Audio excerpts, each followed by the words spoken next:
Hello, everyone, and thank you for joining us today. Welcome, Key Stage 5 students. Welcome to this exam masterclass. This is our first session of this exam masterclass series for MyEdSpace. I am Eleanor, and we are going to be doing this first masterclass session on Shakespeare's The Tragedy of Othello, The Moor of Venice. So if you are just joining us for the first time, this is part of our free streams and preparation for your exams, both for GCSE and Key Stage 5 students, so that you are prepared with your revision, you're supported through your revision, you're directed towards those highest parts of the mark scheme, what to revise, and how to improve from where you are to get where you want to go in these last few weeks before the exams start. So this is to allay your fears and to support you as you go into this last final push of your revision. We have got some moderators in the chat who will be helping answer questions if necessary, or if you're having any trouble with accessing the live stream or the resources, or you just want to clarify something. There is also available to you a workbook in the description of this video, where if you enter your name and your email address, you will be able to access this workbook and follow along with us so that you can use this and leave this session with your notes and an entire session's worth of notes. Of course, this will also have model paragraphs, quotations ready for you to use so you can spend your time annotating them. Hi, 2752. Thank you for joining us today. Lovely to have you here. Hello, Rani, Vani, Hamza. Thank you for joining us as well. And if you can see in the chat, Vani has pointed us to the workbook as well. It's in the lesson description. And tell your friends this is a completely free stream. We will be here from 3 p.m. UK time to about 6:10 and 6:15 this evening, going through in the first half of our series the review of context, plot, characters, key themes, quotations, critics, all of the ideas that you want to remind yourself of for this text. And then we're going to take a little bit of a break, about 10 minutes, just so you can refresh yourself, grab a snack, etc. And then we are going to go into the second half of our session, where we will be looking at an essay question, looking at the marking, assessment objectives, the lines of argument that we develop for a question, and then how to answer this question from thesis statement to conclusion. Okay, so let's get started now. If this is your first session with us, I'm Eleanor. I'm one of the teachers at MyEdSpace, and across the year I have been doing free streams for Key Stage 5 students and anyone who'd like to broaden or deepen their knowledge of the text we've studied. So actually, as IGCSE, welcome. As IGCSE knows, one of our long-time experts here, knows that there is a whole series on Othello available for your delectation here as well. And I can post this in the chat as well. So we've got actually 17 videos in a playlist for you of Othello content.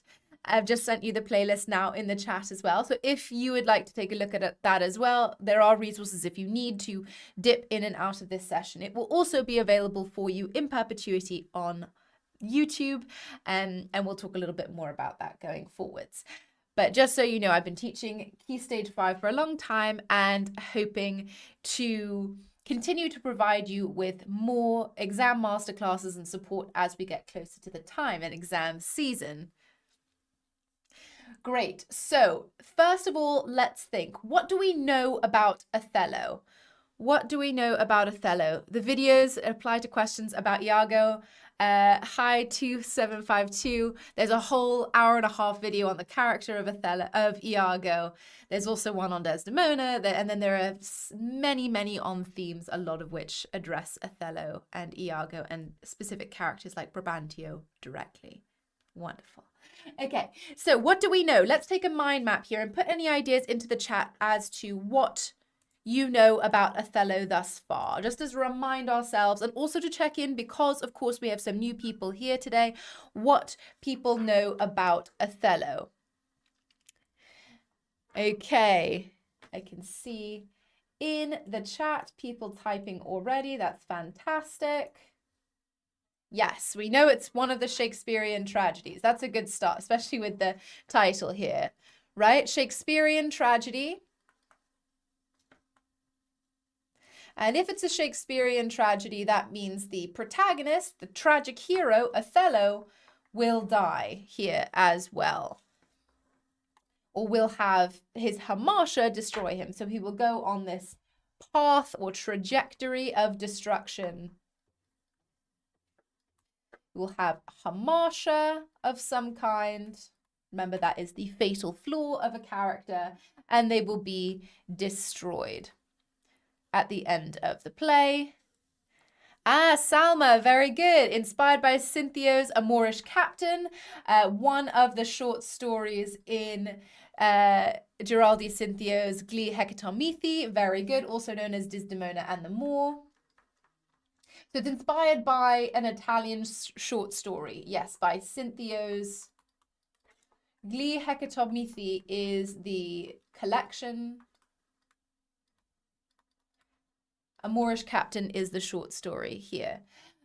Good. We might know some key quotations like green-eyed monster, a phrase that has had a life of its own outside of this play. And this green-eyed monster we might know is jealousy, which we could arguably say is Othello's hamartia. If we're thinking about what we know from the title as well, a Moor, firstly, is the name for Black people, particularly those who were Muslim and particularly those who were from Spain. We know that the Moors were expelled from Spain as well as arguably from England. We're going to look a little bit more at that as well. But we know from this title that we're going to be exploring ideas of race and identity. And then with Venice here, we've also got a setting that is interesting because it's not in England. Now, we don't have any proof that Shakespeare went to Italy in his life. So then we also need to think about why he might have set this in Italy. Is it just because Italy had a fascination for English people during the early modern period, perhaps inspired by the Italian Renaissance? Interestingly, yes, but also we could think of this as a way to veil a critique, which we know as well Shakespeare was wont to do, of a society that was very touchy, and a king in particular that was very touchy about criticism publicly. Wonderful. Okay, any other ideas? Feel free to put in. We might know the character of Desdemona, Iago, the fact that Othello kills Desdemona, something about a handkerchief, whole play, or a tragedy about a handkerchief, as Reimer says. But that's a great start for now. And we'll just start with a little bit of refresh. Anyone just joining us, there is a link to the workbook in the description, so you'll be able to access that and then use it to annotate your own notes. It'll open to a Google folder and you'll be able to access it and then leave with a whole book of annotations. Right, so in our introduction to Othello, and this is something that I always find helpful, especially if you're in year 13 and you're getting to that point where you can feel the pressure of exams, or you're in year 12 and you're thinking about revising for mocks, where people have that urge to go back and read the whole play again. Now, Of course, that will help you to a certain degree because it will remind you about some of the parts of the play you might have forgotten. But it's not really the best use of your time if you're really pressed for time during exam season. So let's just go through a brief reminder about the plot so that we can then ground our analysis when we get to it in a really solid knowledge and memory of the play. So we know that Othello was written after Hamlet in 1604. This is just in the early Jacobean era. So King James I ascended the throne in 1603. We know that that was a very tumultuous time, politically, socially, in terms of religion here. So we can think that perhaps a play about conflict and uncertainty might reflect something about the society at the time. And then it was also published in a written form for the first time in 1622 in the first folio. So Shakespeare's works were published in a written format in the first folio by his friends after his death. So we also need to think about the idea that some of these phrasings, etc., might have changed over the time, over their production history.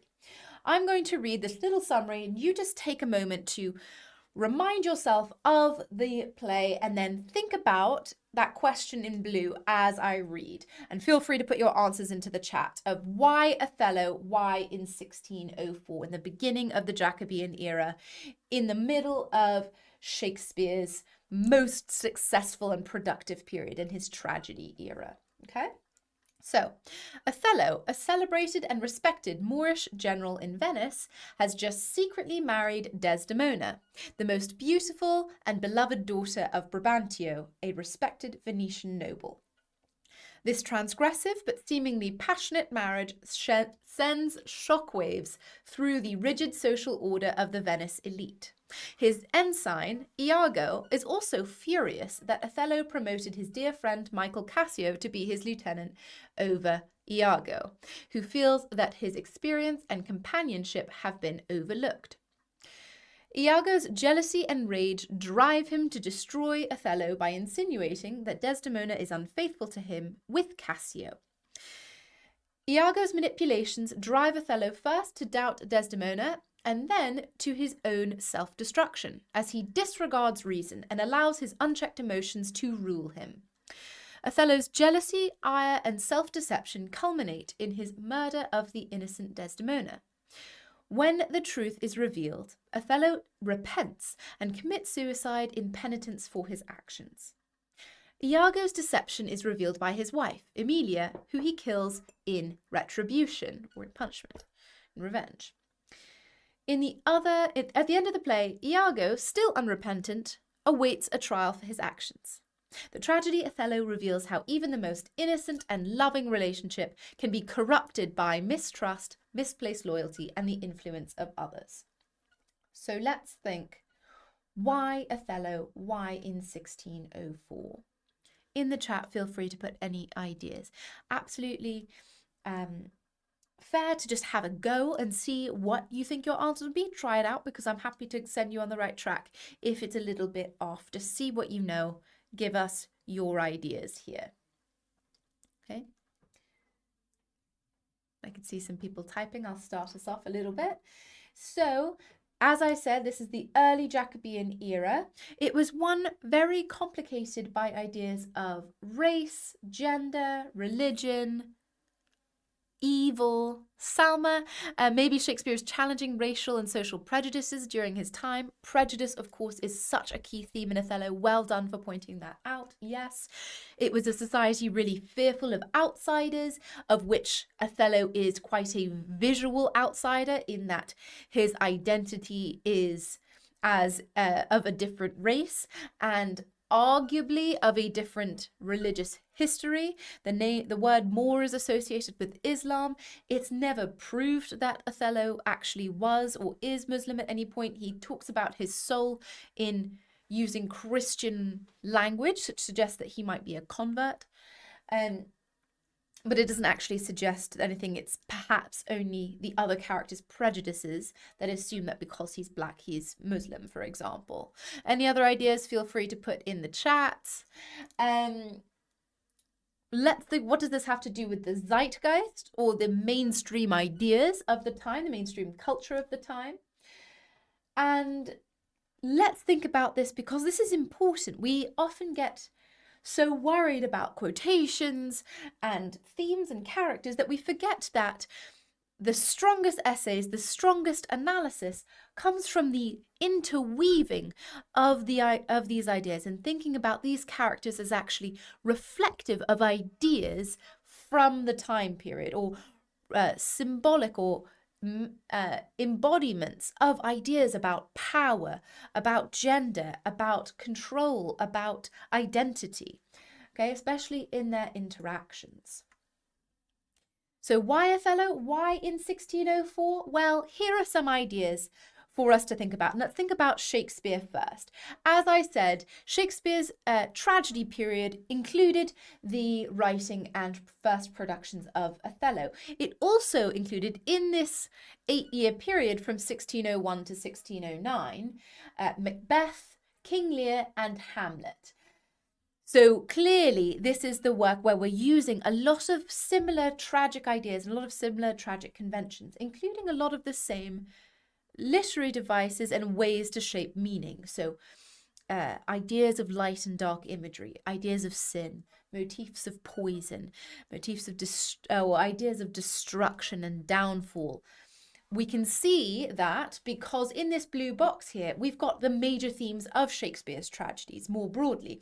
Those of betrayal, particularly by closest friends. And here in particular, thinking about Shakespeare's propensity for double betrayals, in that the double betrayal is the man's best friend betraying the protagonist, betraying the main guy, with the wife of the protagonist. So his wife betraying him as well as his best friend betraying him together. That would be a double betrayal. We can see that in Othello in particular with Cassio and Desdemona, but it also reflects elsewhere. Also ideas of appearance versus reality. So trusting or being unable to see reality, or trusting appearances and their slipperiness of being uncertain as to what's real, what's true, what's actually happening. That also ties in with self-deception or deception more broadly. With Othello, we have both of those. We have Iago's deception, the deception of the handkerchief, and of Desdemona, who is actually completely innocent, being shown to seem deceitful and unfaithful. But also we have Othello's self-deception, in that he deceives himself about Desdemona's infidelity. We've also got indecision. That's slightly less frequent in Othello, because with Othello, it's actually alarming how quickly Othello believes that Desdemona is unfaithful. But he also struggles with that idea of how could she possibly be unfaithful? Look how beautiful she is. She acts like someone and looks like someone who is innocent, but she seemingly is not. We need that ocular proof, right? We also have disillusionment, which means something you believe to be true, particularly a deep-seated belief, you finding out or realizing that it's not true. It's this disillusionment of Othello's love, of Othello's life, of his faith and love in Desdemona and in Cassio. Also mistrust, not only of Desdemona, but also Cassio, also himself, seemingly not of the only person who does need to be mistrusted here, Iago. But again, those ideas of why does Othello put so much faith in Iago and not himself, his other best friend, or his wife. Then doubt, again, can we really believe that someone says or is a way that they seem to be or are not? And then the inner conflict over external pressure. So this idea of society and one's own feelings, insecurities, anxieties, fears being in tension, or even considering with identity, which here is complicated by racial and sexual and gender expectations. So that's then thinking about this tragedy of Othello really embodying a lot of what makes Shakespeare's tragedies Shakespeare's tragedies. We also can think about Shakespeare's grammar school education, and something that from year 6 people know about. Shakespeare went to grammar school. Shakespeare's father was a glove maker. But with this, it's actually important to know about this really because it's through Shakespeare's grammar school education that he is given and the knowledge of texts that are outside of English, where he gathers a lot of his source material, particularly for his tragedies, as well as his understandings of the convention of tragedy through Greco-Roman writing, and particularly ancient Greek tragedies and Roman authors such as Ovid. And it also perhaps suggests that he does know Italian, or at least is educated to a certain extent in Italian, enough to be interested in the ideas later, when it happens, of the Italian Renaissance, which he is clearly influenced by, and as well as many of the Renaissance writers were influenced by. And this is further confirmed by the idea that Othello and the comedy Measure for Measure were written concurrently, so at the same time, and are both based on Giraldi Cinthio's Gli Hecatomithi, as Salma said. So as very common with Shakespeare, he takes a piece of source material and then makes really interesting choices in changing some of the narrative structure, some of the plot details, some of the character descriptions and trajectories. And so these two plays, Measure for Measure and Othello, form a kind of pair. They were written at the same time and they follow the same basic plot of someone fearing that their wife is unfaithful and trying to find out if that's true. It's just that one, Measure for Measure, is a comedy, so ends in a marriage and a happy ending after a misunderstanding is made clear, and Othello, which of course ends in tragedy and the destruction of both Othello, Desdemona, Emilia, and quite a few other characters. So it's interesting how a similar plot can be turned to comedy or tragedy, and the fact that perhaps this was done intentionally to think about these choices of the descent of Othello being very intentionally moving towards tragedy and its conventions. King James I also sponsored Shakespeare's theatre company. Again, something you may remember from perhaps your study of Macbeth at GCSE. And that is true, but perhaps more importantly than that fact is the idea that King James had a likely indirect influence on the contents and tone of Shakespeare's production. So if Shakespeare is trying, for example, to critique some ideas about contemporary society, or particularly contemporary politics, he likely would couch those critiques in a setting that is not modern England or modern Scotland, because he is trying to protect what he's saying and make it a much more subtle critique and thus much safer for him. Remember, speaking against the king is considered treason at the time, and King James I had absolutely intensified the punishments for ideas of treason and political speech. So this perhaps, again, speaks to indirectly some of the choices Shakespeare makes. It also perhaps means that Shakespeare is including ideas that King James I is known to be interested in, as anyone would do to appease a sponsor. For example, these ideas of otherness, witchcraft. King James writing tracts on witchcraft perhaps would appeal to his interest here. Social order, religious and sexual purity, and rulership more broadly would perhaps again be a way to address some of the contemporary ideas and interests of the time, and particularly of a powerful sponsor. There are also resonances of contemporary socio-political issues, so trying to capture society at the time, including ideas about the Ottoman Empire, who is this kind of shadowy enemy that Othello, Iago, Cassio fight or perhaps avoid, that are most commonly referenced as Turkish fleet, etc., that drowns on their way to Cyprus in the big storm. And they are proved to be the victors because clearly nature doesn't want the Turkish fleet to win. That perhaps is thinking about the divine order of things, the Christian rightness confirmed by God, that they are God's soldiers, etc., and that God is on their side in these kinds of battle with this other of a different religion. Also thinking about the Spanish Empire, for example, Moors as a topic contemporarily of Spain and their relationship with Moors. Moors, again, as this kind of feared other who many people wanted to expel from England, and Elizabeth I had written recent edicts about, perhaps.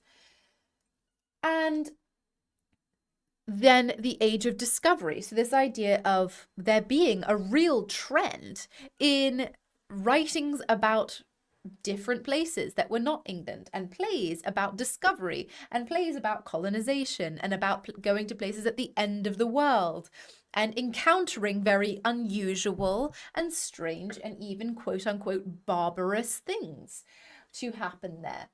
And so this is really part of the zeitgeist of the time here. And it also reflects dramaturgical or theatre trends about plays about foreign land and more diverse societies. So George Peele's The Battle of Alcazar in 1591 was the first recorded instance of Moorish characters or black characters on stage in England.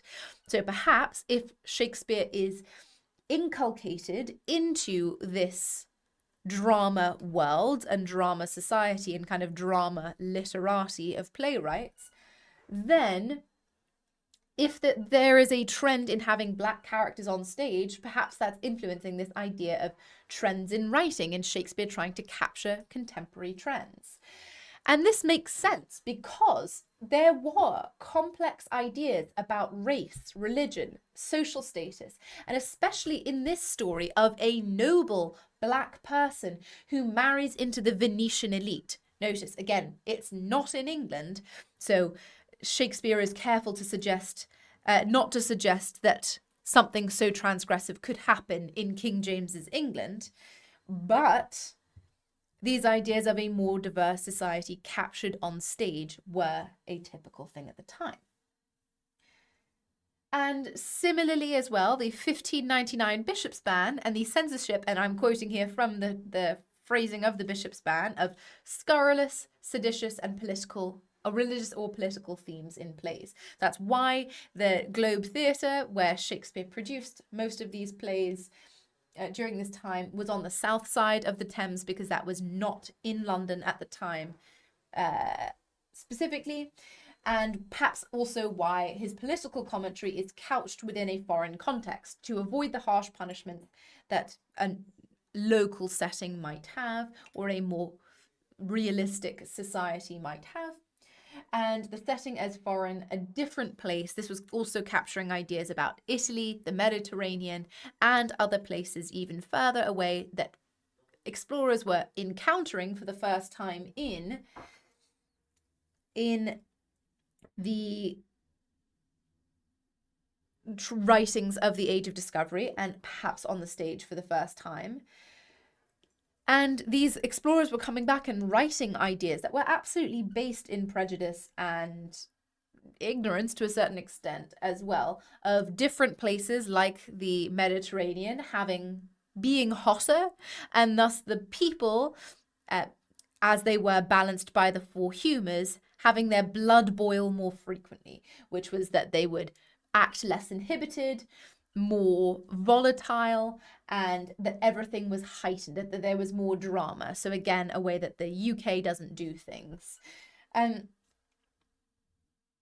With this as well, yes, we're thinking about the Italian Renaissance influence for how does this biographical information link to the plot and theme of Othello. We've got the setting, his interest in Italy and his understanding of Italy, as well as Italy being a contemporary interest of playwriters. With the setting as well, the foreign conquest of Cyprus and the setting of Cyprus in Othello, reflecting these ideas of the Age of Discovery and the Ottoman Empire. We'll speak about that more in a moment. And capturing the zeitgeist without inciting ire for being too direct. I can scooch myself out of the way a little bit here so you can see a bit better. There we are. And this is also reminding us about the Jacobean era. So 1603 to 1625, the Jacobean era spans the period of King James I's rule from 1603 to 1625. As I said, the zeitgeist of the Jacobean era was influenced by not just these ideas we've already covered, but also a rigidly hierarchical society determined by the great chain of being, the structure of society in which everyone has a fixed place. So anyone attempting to change and particularly rise up in status would be punished as going against God's will for their status. Also, a tightly controlled patriarchal society in which gender expectations determined women's submissive and subservient roles as wives and mothers. So again, Desdemona's relationship to her father, to Othello, Emilia's relationship to Iago, Bianca's relationship to Cassio. These are all indicative of a real society at the time, of ideas in society about power and roles within gendered relationships. Same for a prejudiced society, suspicious of outsiders, as shown through their reactions to witchcraft. Remember the tightening of laws around witchcraft at the time, as well as reactions to the Spanish as a kind of amorphous enemy, as well as the Moors, who were exiled from England by Elizabeth I's edicts in 1599 and 1601, and King James I's Demonology, which was a tract about witchcraft, published in 1597 and reprinted in 1603. The Spanish Empire as well, and threats of Spanish domination, which started in the Elizabethan era, was memorably punctuated by the defeat of the Spanish Armada by the English in 1588, but well within Shakespeare's memory and his audience's memory. But tensions continued throughout King James I's reign, and it's fitting that our villain here, Iago, is a Spanish name here, so perhaps that would be indicative to Shakespeare's contemporary audience of the fact that he is this villainous, sinister character here. As well, the transatlantic slave trade. So since the 1560s, English traders had engaged in the slave trade, with Queen Elizabeth I founding the Barbary Company during her reign and the legitimization of Anglo-Ottoman trade between the English and the Ottoman Empire, which included the trade of people, or the slave trade. The Age of Discovery, as I said, and developments of ideas about empire and world domination, so even to the extent of somewhere like Cyprus here, reaching that audience and people in Shakespeare's audience knowing Cyprus as a point of contention in the Anglo-Ottoman tensions. Questions about leadership, sovereignty, especially in the early years of King James I's reign. Remember, there was a lot of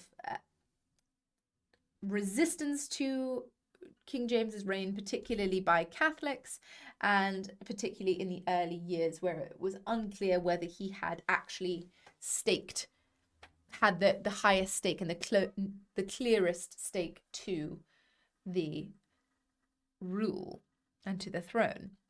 And then, of course, with King James intensified from the Protestant Reformation, even from Elizabeth's father, Henry VIII, anti-Catholic sentiment, warring factions, conspiracies against both Elizabeth I and James I regarding the right to rule and to worship. So, what links are there between contemporary society and the plot of Othello?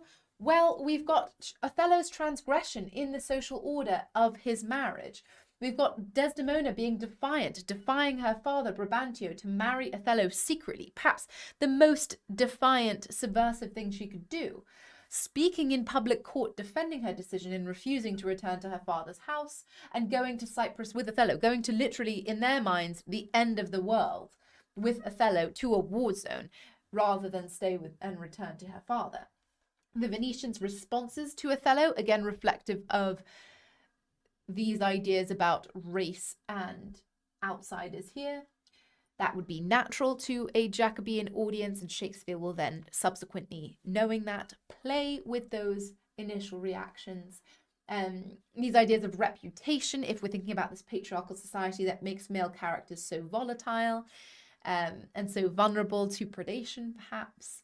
the response to blackness, the Moor epithet that's peppered throughout the play, and the Venice-Cyprus War and the reason that they are there, and then the schemes, plots, and control that carry on through this play, also reflective of the schemes, plots, quest for control that go through the Jacobean era. And where did Shakespeare get his ideas for Othello? Well, predominantly from Giraldi Cinthio's collection of 100 tales written in Italian. Shakespeare may have read the original Italian or the French translation. It's unclear. The French translation was published in 1584, so both within his lifetime. Cinthio's version is known as Desdemona and the Moor, or the Moorish Captain in some sources. Interestingly, and we're going to speak about this a little bit more, it's called Desdemona and the Moor. Othello is unnamed and is only referred to as the Moor or the Moorish Captain, and Desdemona is the focus. Notice the spelling is not unintentional, but rather intentional. But the focus is much more on Desdemona. Even Iago is just the ensign or the standard bearer. Cinthio himself is believed to have borrowed this from the Decameron by Giovanni Boccaccio, or from a famous Byzantine epic that is now sort of lost to the ages.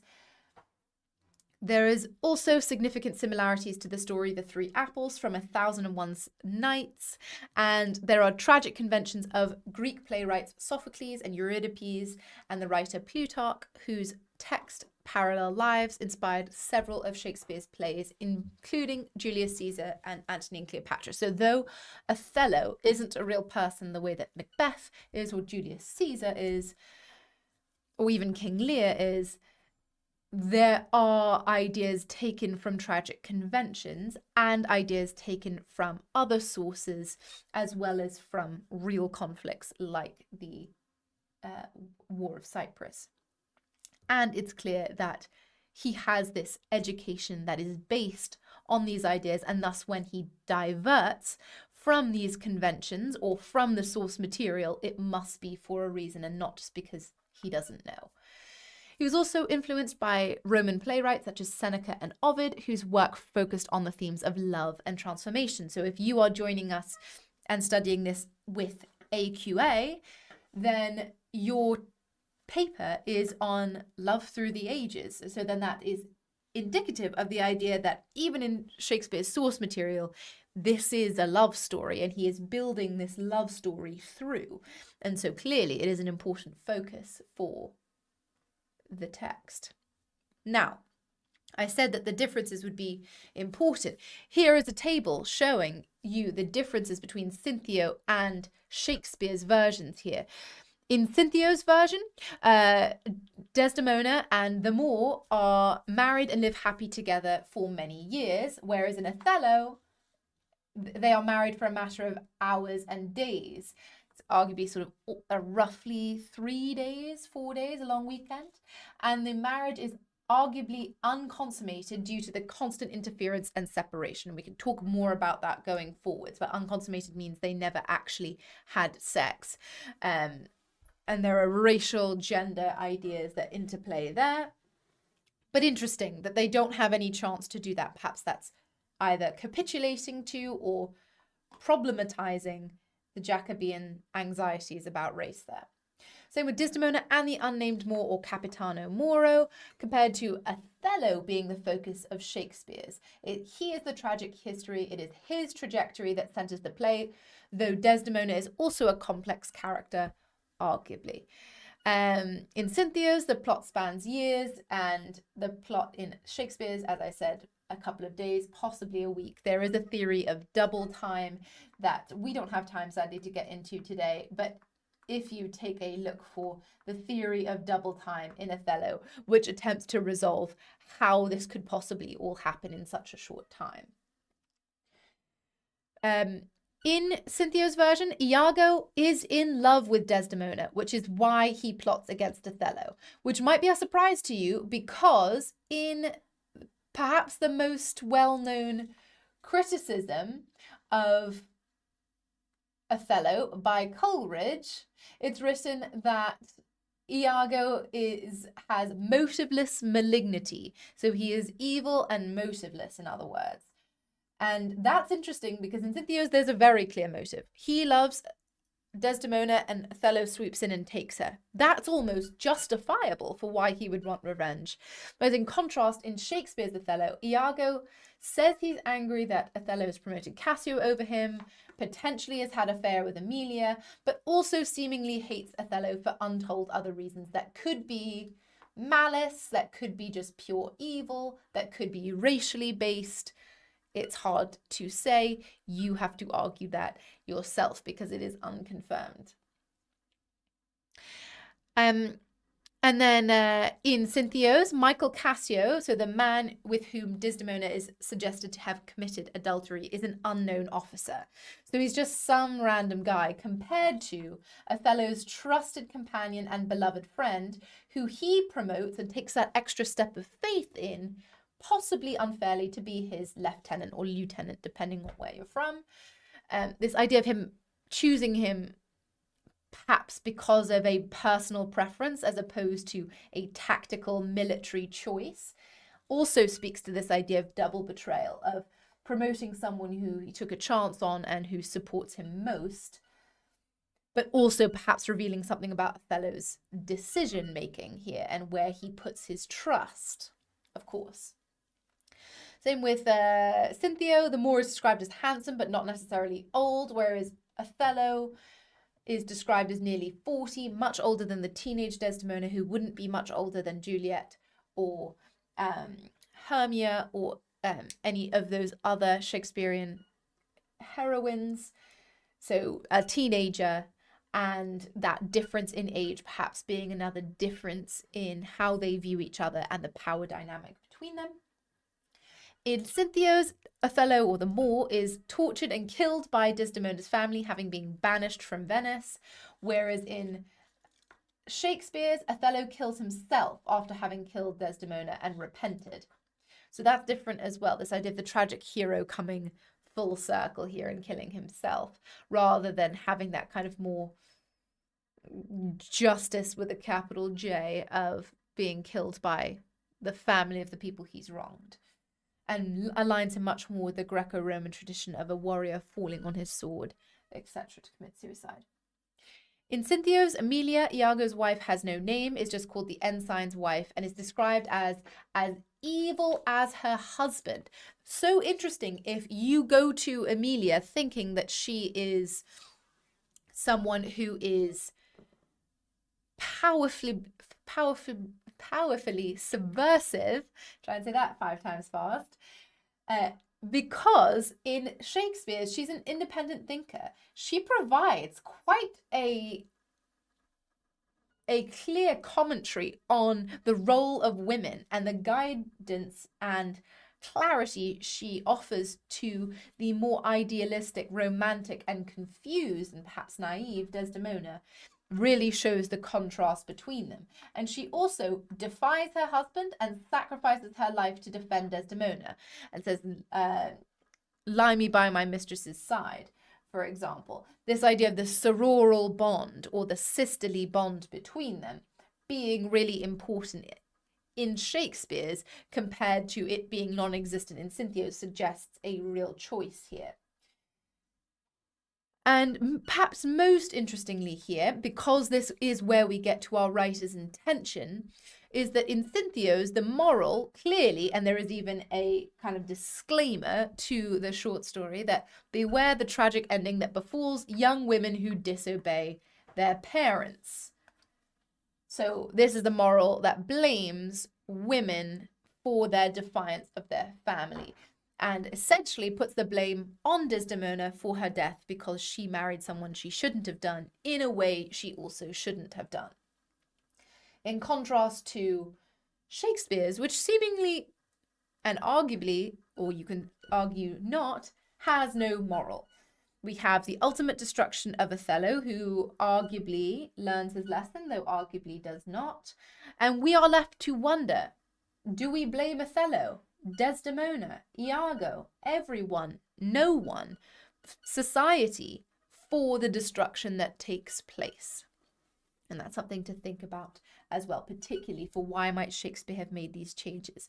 Because I feel it is always very important to go to the source material when we're considering the writer's intention and think, if these choices are being made, why these, why now?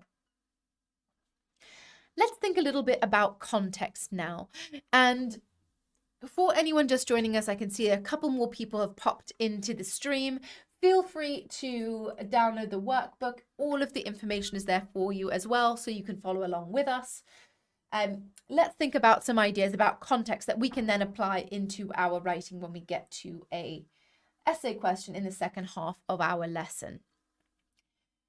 So I'm going to read this and just pop into the chat anything that stands out to you here, any questions you have, anything that this reveals to you about the play as well. So women in Jacobean England had very little agency. Their lives were determined by their fathers and later their husbands. Marriages would be arranged by a father, and the match would prioritize the wealth, power, and influence gained rather than the love between a couple. Marriage was the only way in which women gained agency, as married women were granted more freedoms and status than single women. However, this agency was for the most part confined to specific feminine spheres of influence, chiefly the home.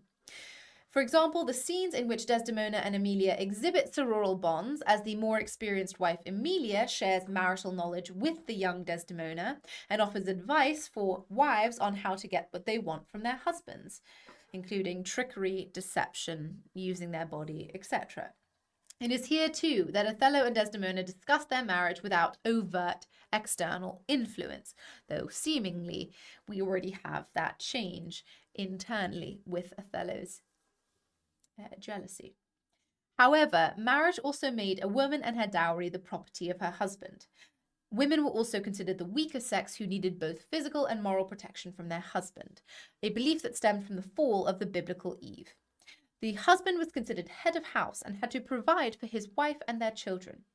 Though husbands were responsible for chastising an erring wife, they were not allowed to be cruel or abusive. Thus, when Iago warns Othello of Desdemona's previous defiance of her father in her marriage, he is reminding Othello of his responsibility for curbing a young wife's potential defiance. So, we need to think then about this mistrust here that's reinforced by religious institutions, by King James I, who, remember, is involved with translating his own version of the Bible, so clearly is interested in this during the time.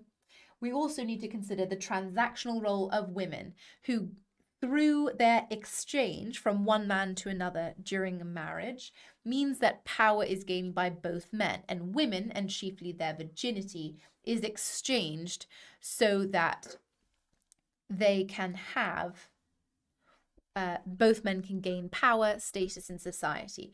And a woman's virginity was absolutely crucial because it was there that was determined her worth in society, because it was through her virginity that she could prove that she was intact and pure and that she could offer legitimate children to her husband. And remember, in this time of primogeniture and inheritance descended through the male line, it was absolutely essential, particularly during this time of rulers who don't have children or whose children need to be absolutely certain that they are legitimate, that this proof of purity and proof of legitimacy is clear. And the only way to do that is that the burden of proof is on the woman and her virginity. Elman, thank you for joining us. You can always rewatch from the start, but we are just getting started. We are here until about 6:15. Desdemona rebels against her father, going against the fourth commandment. Exactly that, Salma. So there's religious and social defiance here as well, which would perhaps link to her name of Desdemon. Demon is in there, as well as her the other characters' belief that she would give in to sin. It's also here thinking about the alternative interpretation, the focus on chastity here, and chastising as well, that's responsible. That's Othello's responsibility, that he is meant to keep control of his woman, as is Brabantio. So when Desdemona does something, or is suggested to do something that would affect Othello or Brabantio or their reputations, it's actually on them. It's showing them to be weak. So it's Othello's failing, in other words, for not being a good enough husband. And Karen Newman wrote about this. These are critics here in blue, that the possession of a woman's handkerchief was considered proof of adultery. A 15th century Venetian was fined and sentenced to 18 months imprisonment for taking a lady's handkerchief. So this idea of purity is absolutely critical to ensure, and women needed to be responsible for that. So if we're thinking about who has Desdemona's handkerchief and why so much fuss is made about a handkerchief, perhaps that idea is helpful for us to think about it as a very important symbol and as the ocular proof of the play. And Jardine says something interesting as well, that all three women in the play, Desdemona, Emilia, and Bianca, are wrongfully accused of sexual misdemeanor in the course of the play. So perhaps that again speaks to the contemporary anxieties about uncontrollable women. And this also links to the Madonna-whore dichotomy, which is the idea that women are being perceived as one of two opposite archetypes. The Madonna, or a pure, virtuous, innocent, Mary-like caregiver, or a whore, a sexualized, seductive, and corrupting woman. So in other words, the biblical Eve, the one who causes the downfall of the Christian descendancy and of humankind because she tempts Adam to eat the fruit of the Garden of Eden, the fruit of the tree of wisdom, because she's corrupted by Satan. Critics can use this term to describe the duality of fantasies of femininity imposed on women by patriarchal values.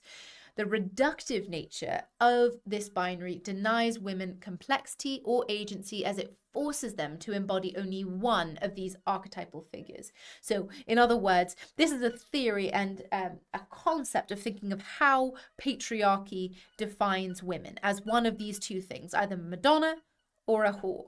And if you're not this, you're this. And the trajectory is one way. You can't move from whore to Madonna, but rather one Madonna can be corrupted and move towards whore, which is really the trajectory of Desdemona in this play. Though she does nothing wrong, she goes in her view in society from a Madonna to a whore and is thus destroyed. Jacobeans also believed in the pseudoscience of physiognomy, in which a person's external appearance was determined by and reflective of their moral character.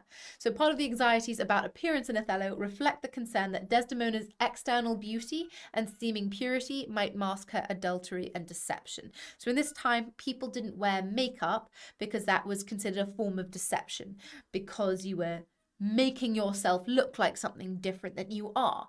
And if your moral character is shown through your external appearance, if you have flaws on your face or in your appearance, that is actually indicative of your internal corruption.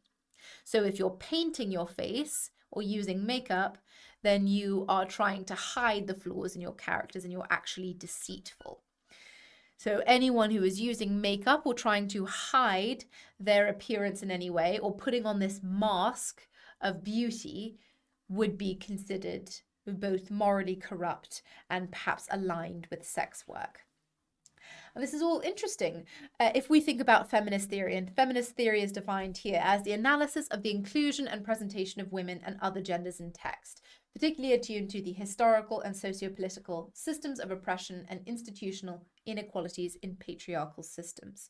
So if we're thinking about looking at the female characters or their relationships with men, or how men view the female characters here as, for example, objects, possessions, as not as human, as tied to very closely to virginity and reproduction, then we can think of that in terms of feminist theory. And that will start to address our AO5, which is our criticism. And Adrienne Rich, who is a feminist critic, wrote that the woman's body is the terrain on which the patriarchy is erected. Now, what does she mean by this?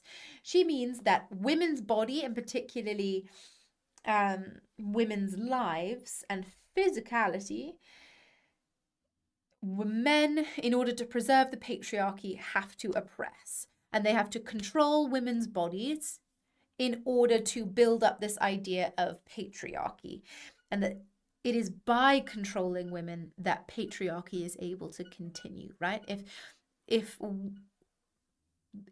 women were not oppressed by patriarchy, then they would be equal, and thus patriarchy wouldn't be able to stand, right? Because then there would be no justification or no foundation to prove that men are more powerful than women or why they should control society.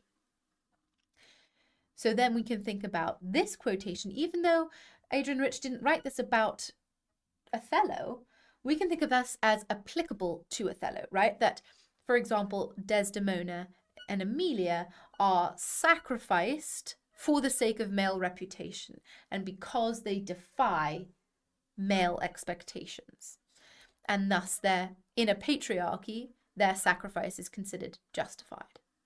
And this ties us to masculinity as well, and men in the Jacobean era, defined particularly by reputation. So women helped to define this reputation as their behavior reflected on their husband's control of the household. Thus, there was an obsession with women's chastity that engendered anxiety and violence within men. Masculine spheres of influence included the battlefield, the courtroom, and the public sphere. Indeed, Othello is most eloquent when speaking in front of a crowd, much more so than when speaking in an intimate setting with Desdemona or Iago about personal matters, which is where he becomes much more confused and much less eloquent in his language and much more incoherent at times.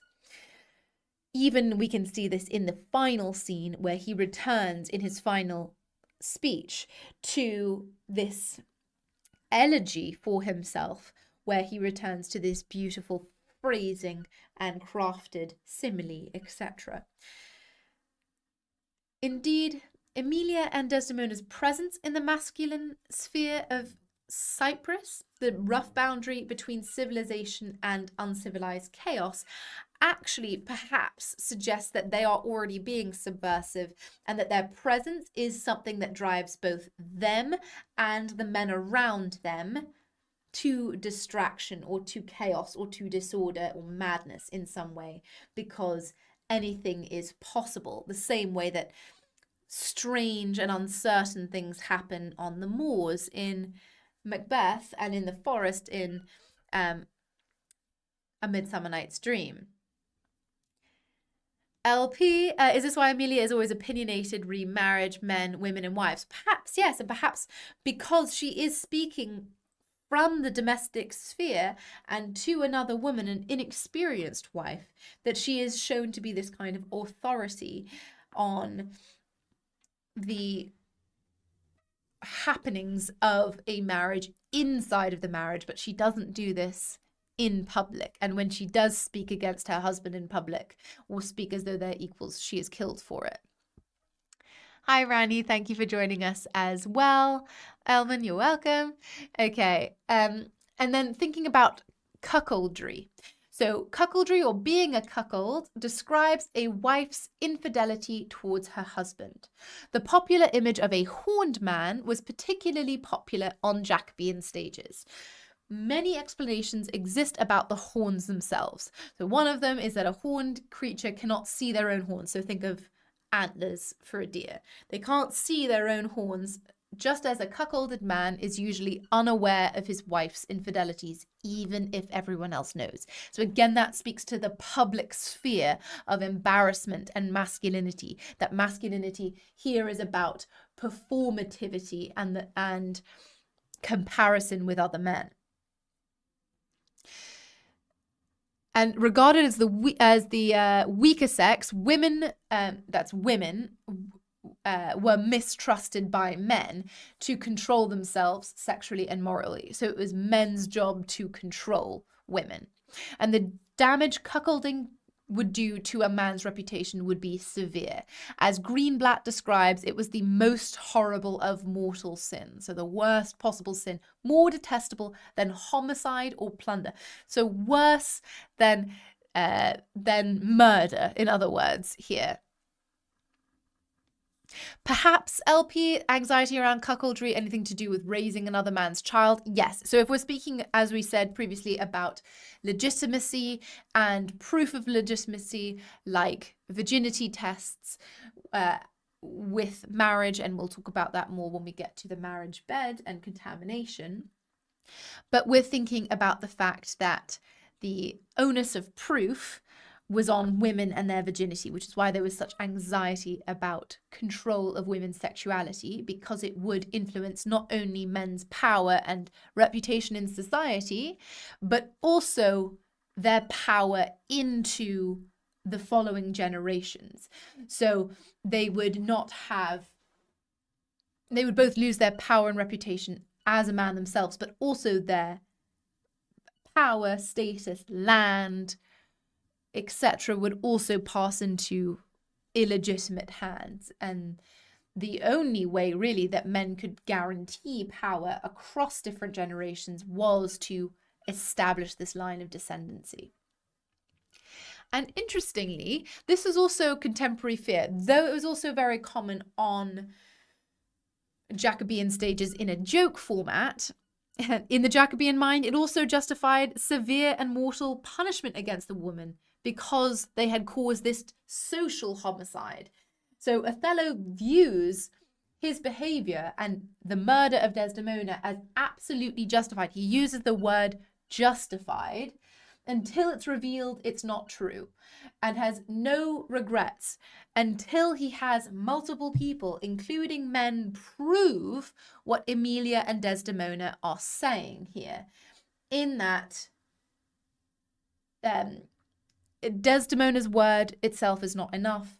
Even Emilia's word seems not to be enough to a certain extent.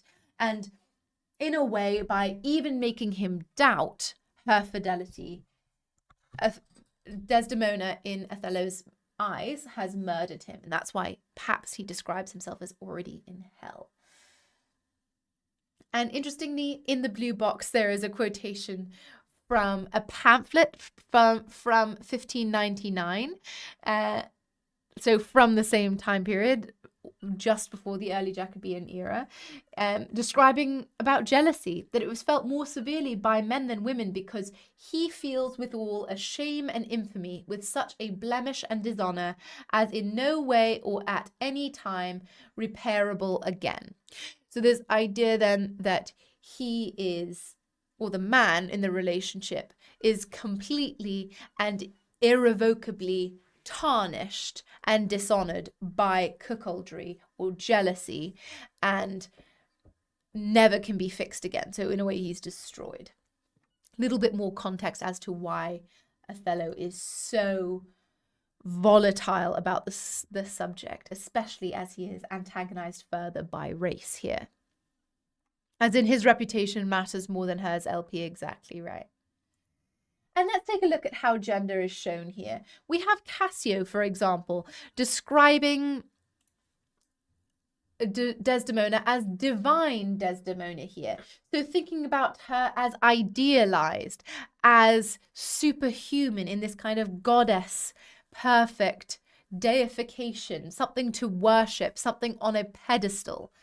But when she doesn't match up to this perfect Madonna figure, she then is falling into the whore element of that dichotomy. So she moves from purity and perfection, idealization, to corruption here. And it does suggest, is she doomed to fail this expectation because she has been so idealized? And is it true that Othello does really love her, or can he only see her in an idealized way that does not actually take into account her humanity? It also is interesting that this matches with the perfect reputation of Othello, his name and his service done to the signory, and all of these kinds of ideas that he likes, that she is this perfect figure. This links with the white imagery, the perfect imagery, this handkerchief, and the symbol of this being clean and perfect and pure here, that then moves into doubt and reveals how Iago is able to capture Othello's imagination so quickly, because he does go straight for the attack with this sexual jealousy and undermines perhaps something that he recognizes is a problem in Desdemona and Othello's marriage, in that there are anxieties around the sexuality. It's perhaps not been consummated, which would mean that Othello wouldn't be sure if Desdemona was a virgin or not as yet. And interesting, we've got this emphatic auxiliary verb with the she did deceive her father. He could have just said she deceived her father, but he adds this did deceive her father there, adding this extra emphasis on her defiance and on the fact that she's already failed her role as faithful and loyal and subservient daughter in one way, and thus may have a propensity to do so again. It speaks as well to the biblical Eve and the idea that she has already sinned and thus is corrupted and perhaps will cause the downfall of another. It inserts this doubt with this deceived her father, this role of her father. He doesn't say Brabantio, but rather thinks of him in this position of authority and power. This is meant to be a position of unquestioned power, and thus of unquestioned and continuous loyalty and obedience and submission on the part of a daughter. And in this, then, if she's able to fail and defy such a powerful figure in the social hierarchy and in the institutions of Venice, then what's stopping her from deceiving Othello and this tacking on of marrying you? Even that disruption of the line, thinking how careful Shakespeare is about line and meter and rhythm, then that comma there perhaps adding that pause for inserting that doubt and disrupting that love there, and speaks perhaps to the disruption this will cause for Othello's mind. And then thinking, because of course Brabantio says something similar in Act 1, and Othello says, "My life upon her faith." But when Iago says it in later on in the play, he says, "And so she did." So this idea that he is able to be corrupted very quickly and perhaps has these seeded doubts due to the supposed transgression of their marriage already. But of course, him who is also in transgressive marriage will bear no part in her corruption, but will rather blame her for her erring ways. And then with gender again, thinking Othello saying, "I will chop her into messes, cuckold me." He's horrified by her betrayal. This idea of cuckold me, this idea that his ego here, in that he cannot believe she would cuckold him and do this to him, something that's such a betrayal, him who has a perfect reputation here, remember. Interesting, we've got this graphic imagery as well, this violent imagery of tearing her to pieces, and thus thinking of her as this fragile object that can be torn to pieces here and can be discarded by her, or by him. Interesting as well, "I will chop her into messes." Her name is immediately lost. He doesn't call her Desdemona at this point, because for him, in a way, she's already lost her humanity. He's already lost, or beginning his loss of love for her, and she has lost her value as his wife and person. This then continues to build across the rest of the play until he says, wife, I have no wife. This idea that he doesn't have and cannot see any of her humanity if she is going to threaten his reputation in this way. It is interesting. We've got some critics here again in blue that will set you off for talking about gender. So Foyster saying in the 17th century, the key to male power in the household was thought to be sexual control of women as well as the self. So if women are not controlled, then that impacts men's power, not only in the private sphere, but also in the public sphere. Breitenberg says, male heterosexual jealousy, the anxiety and violence engendered in men by a patriarchal economy that constructs masculine identity as dependent on the coercive and symbolic regulation of women's sexuality. So there's again idea of masculine identity and who a man is. A man's even humanity is dependent on how much they can control their women. So we're thinking there both Brabantio and Othello there, and perhaps to a certain extent Iago as well, Cassio as well. De Lucas says that these ideas of gender in Othello are male fantasies imposed on women. They are ideals that men want women to fulfill and roles that women therefore purposely play for men. So really this idea that Othello is looking at a fantasy of Desdemona and in love with a fantasy or an idea of Desdemona, but cannot actually see her as a person, which is why he is so easy to fall out of love with her. And Cox says a man's honor was inseparable from his wife's behavior there. So thus this sensitivity about honor and the role that women play in it. We can think of these power dynamics between different people. This caused Othello having a fit, speaking in prose when saying handkerchief, confessions, handkerchief.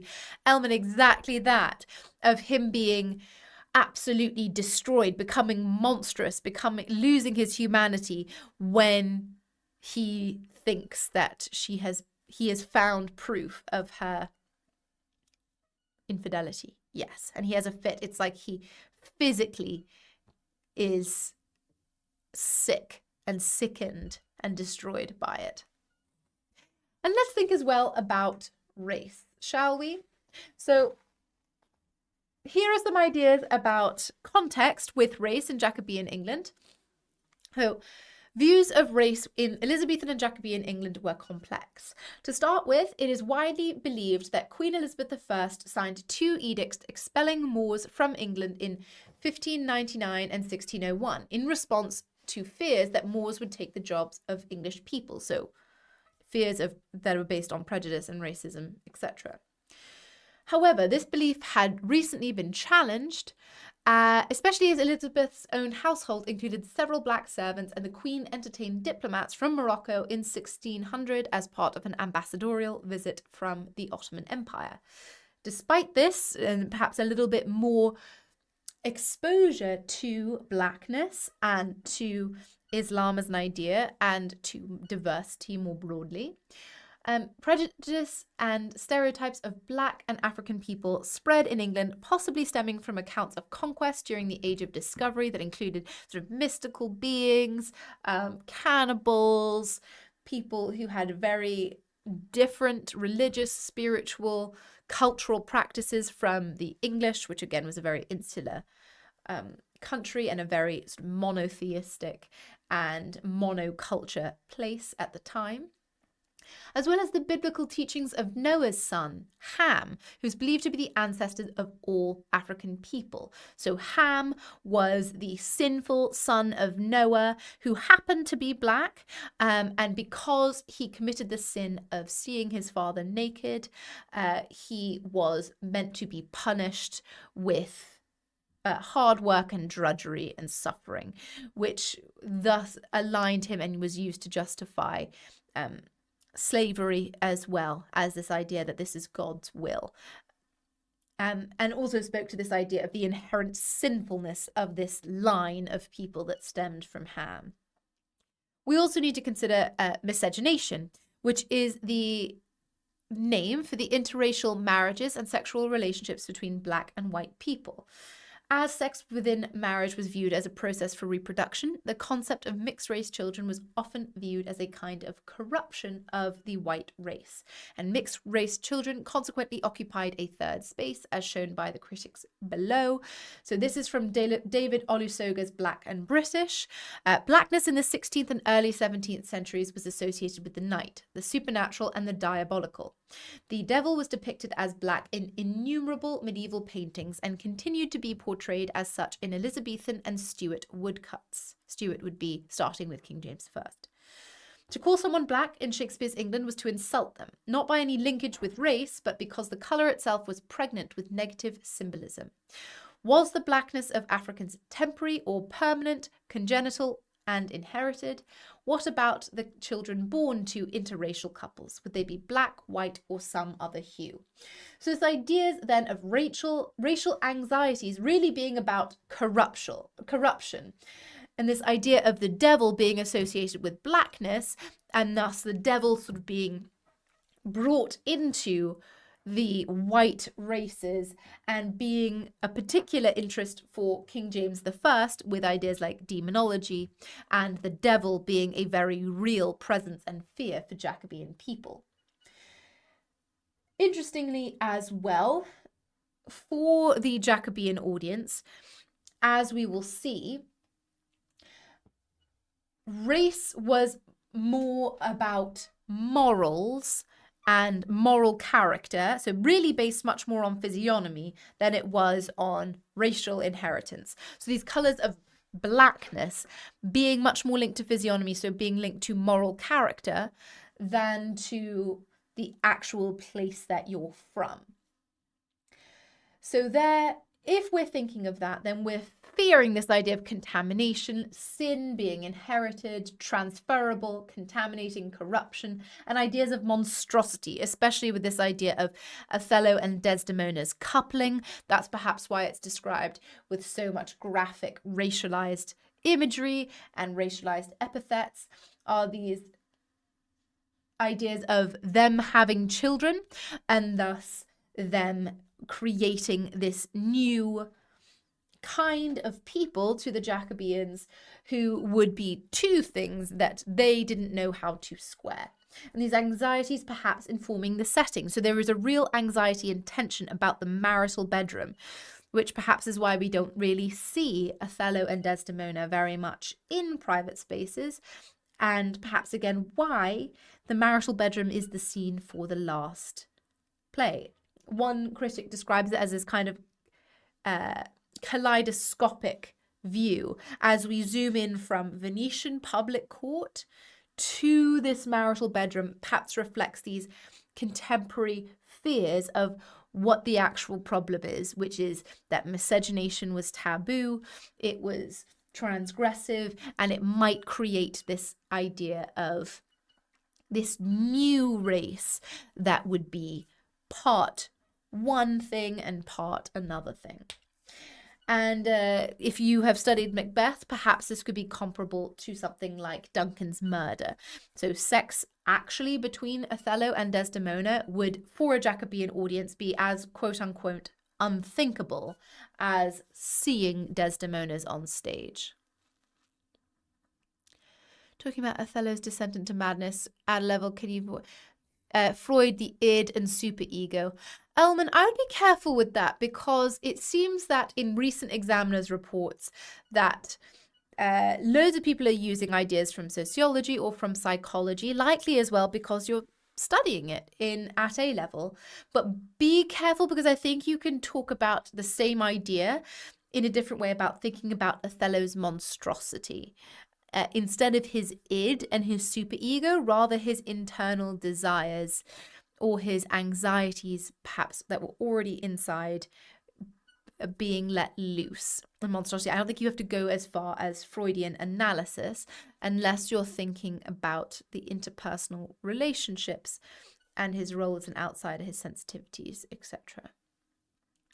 And if you're trying to talk about race or the Ottoman Empire, the settings, etc., how Othello is treated by the Venetians, or how the relationship between Othello and Desdemona is informed by race, you can think about looking at this with a post-colonial lens, which is a lens for critical reading which analyzes how literature presents colonizers and colonized people, as well as the lasting effects of colonialism, imperialism, and empire on identity, power dynamics, and presentation.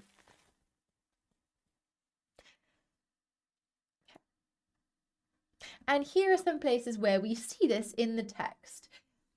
So, for example, we have Iago saying, I hate the Moor. And he barely ever says Othello. And this is interesting because that across the text then dehumanizes him. And because arguably Iago is motiveless with his hatred of Othello, maybe we can argue that his motive is racism, right? Intolerance, prejudice, because he doesn't seem to hate Othello the person, he hates Othello the idea, the identity of Othello as the Moor. And that is really revealed in the absolutely graphic imagery that he describes Othello, and also across the text, the zoomorphism, the animalistic imagery, the dehumanization, the black Moor, emphasizing those ideas of blackness as if it's a double phrase there, is really speaking to this idea of hatred of blackness here. So this the Moor. And notice, it's not until Act 3 that people who are not Othello refer to him as Othello and not the Moor, my lord, etc., but by his name. So again, that speaks to Othello's perhaps sensitivity, anxiety, role, identity as an outsider here. One of the most famous quotes that people like to use in essays as well, Iago, an old black ram is topping your white ewe. We have the black and white imagery there, the contamination, it's bestial. Interestingly, it reduces both of them to animals, right? The old black ram, that idea of speaking to the prejudiced views of Jacobeans of the hypersexuality of black people. That's also reinforced in different phrases from the same act, of the gross clasps of the lascivious Moor. It's graphic, it's animalistic, it's violent, and it speaks to the contamination of Desdemona as well. With Brabantio, we've got run from her guardage to the sooty bosom of such a thing as thou, to fear, not to delight. There's the idea that Brabantio expects Desdemona to be afraid of Othello, not to love him. So there's the idea that the expectation is to fear him, is speaking to these ideas of appearance, of race, of prejudice, etc., that Brabantio can't imagine that to him, this person who looks like the devil would ever incite positive feelings from someone else, especially not his daughter. And such a thing as thou, that informal language, the referential strategies, a thing, that dehumanization, the lack of respect, the referential strategies there are really important because they're dehumanizing, they're showing the prejudice here, the rejection. Remember of someone who, her father loved me and oft invited me previously. So whenever when it's revealed that Othello and Desdemona's marriage has challenged Brabantio's power in society, this is where the true feelings come out, or the prejudice, the racism come out. Interesting, the sooty bosom, so soot being like ash, and thus being something that is black, yes, but is also contaminating, right? If you've ever drawn with charcoal and you've got it all over your hands, so the idea that it would spread and contaminate and dirty other things. With how much Desdemona is aligned with whiteness and purity, it's this idea that she will be contaminated by him, and already sets us up for thinking about that handkerchief again as tied to Desdemona's identity and value here. And run from her guardage, from her protection, but it also seeks this idea of protection, but perhaps even prison here as well, of how Brabantio views Desdemona as something for him to have and him to possess, which is interesting that Iago and Rodrigo say, look to your house, your bags, your daughter. She's aligned with these other possessions of his. That phrasing wise suggests that something has been stolen from him. And it has been in a way, because she is viewed as a possession of his and as something that he will exchange to a respectable husband for more power. So in losing Desdemona and losing the opportunity of her marriage, he has lost quite a lot. And Othello says, my name, or her name as well, was as fresh as Diane's visage, is now as begrimed and black as mine own face. This idea that the idealization, Diane being Aphrodite, the goddess of love, and fresh as her face would be this idealization, this perfection, this purity, whiteness. Interestingly, it's not Artemis, the goddess of purity and chastity, but Aphrodite. Aphrodite as well, absolutely tied to Cyprus, which is meant to be her birthplace. And then thinking about this, begrimed is dirty and black as my own face. So black, or white changing into black, and black being aligned with dirtiness, speaks to the internalized racism of Othello as well. And then this haply, which means perhaps for I am black, she's gone. So this idea that would be the justification, the fact that perhaps he has internalized this voice of society, and that this play has become, as Lumba describes, a nightmare of racial hatred, because it goes from the Venetians into Othello, and thus he becomes the stereotype that he fears himself to be, or he tries to resist being. Lumba also says the vocabularies of difference prevailing in his time. So this idea that this is capturing the zeitgeist about race and prejudice at the time.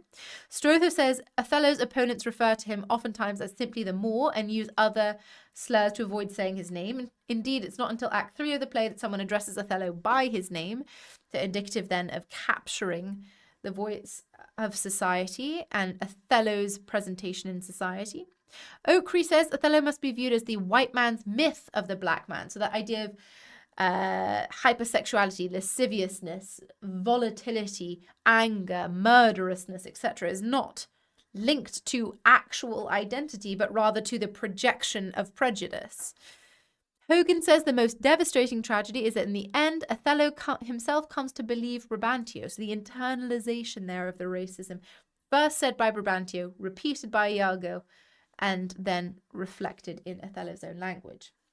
Smith says a voyeuristic preoccupation with Othello and Desdemona's sex life structures the whole play, which makes sense. We start with the marriage and the fear about the marriage, the graphic imagery about their sex life, and then zooms into the end where she's killed in her marriage bed, the very bed that she hath contaminated. Now let's talk about tragedy.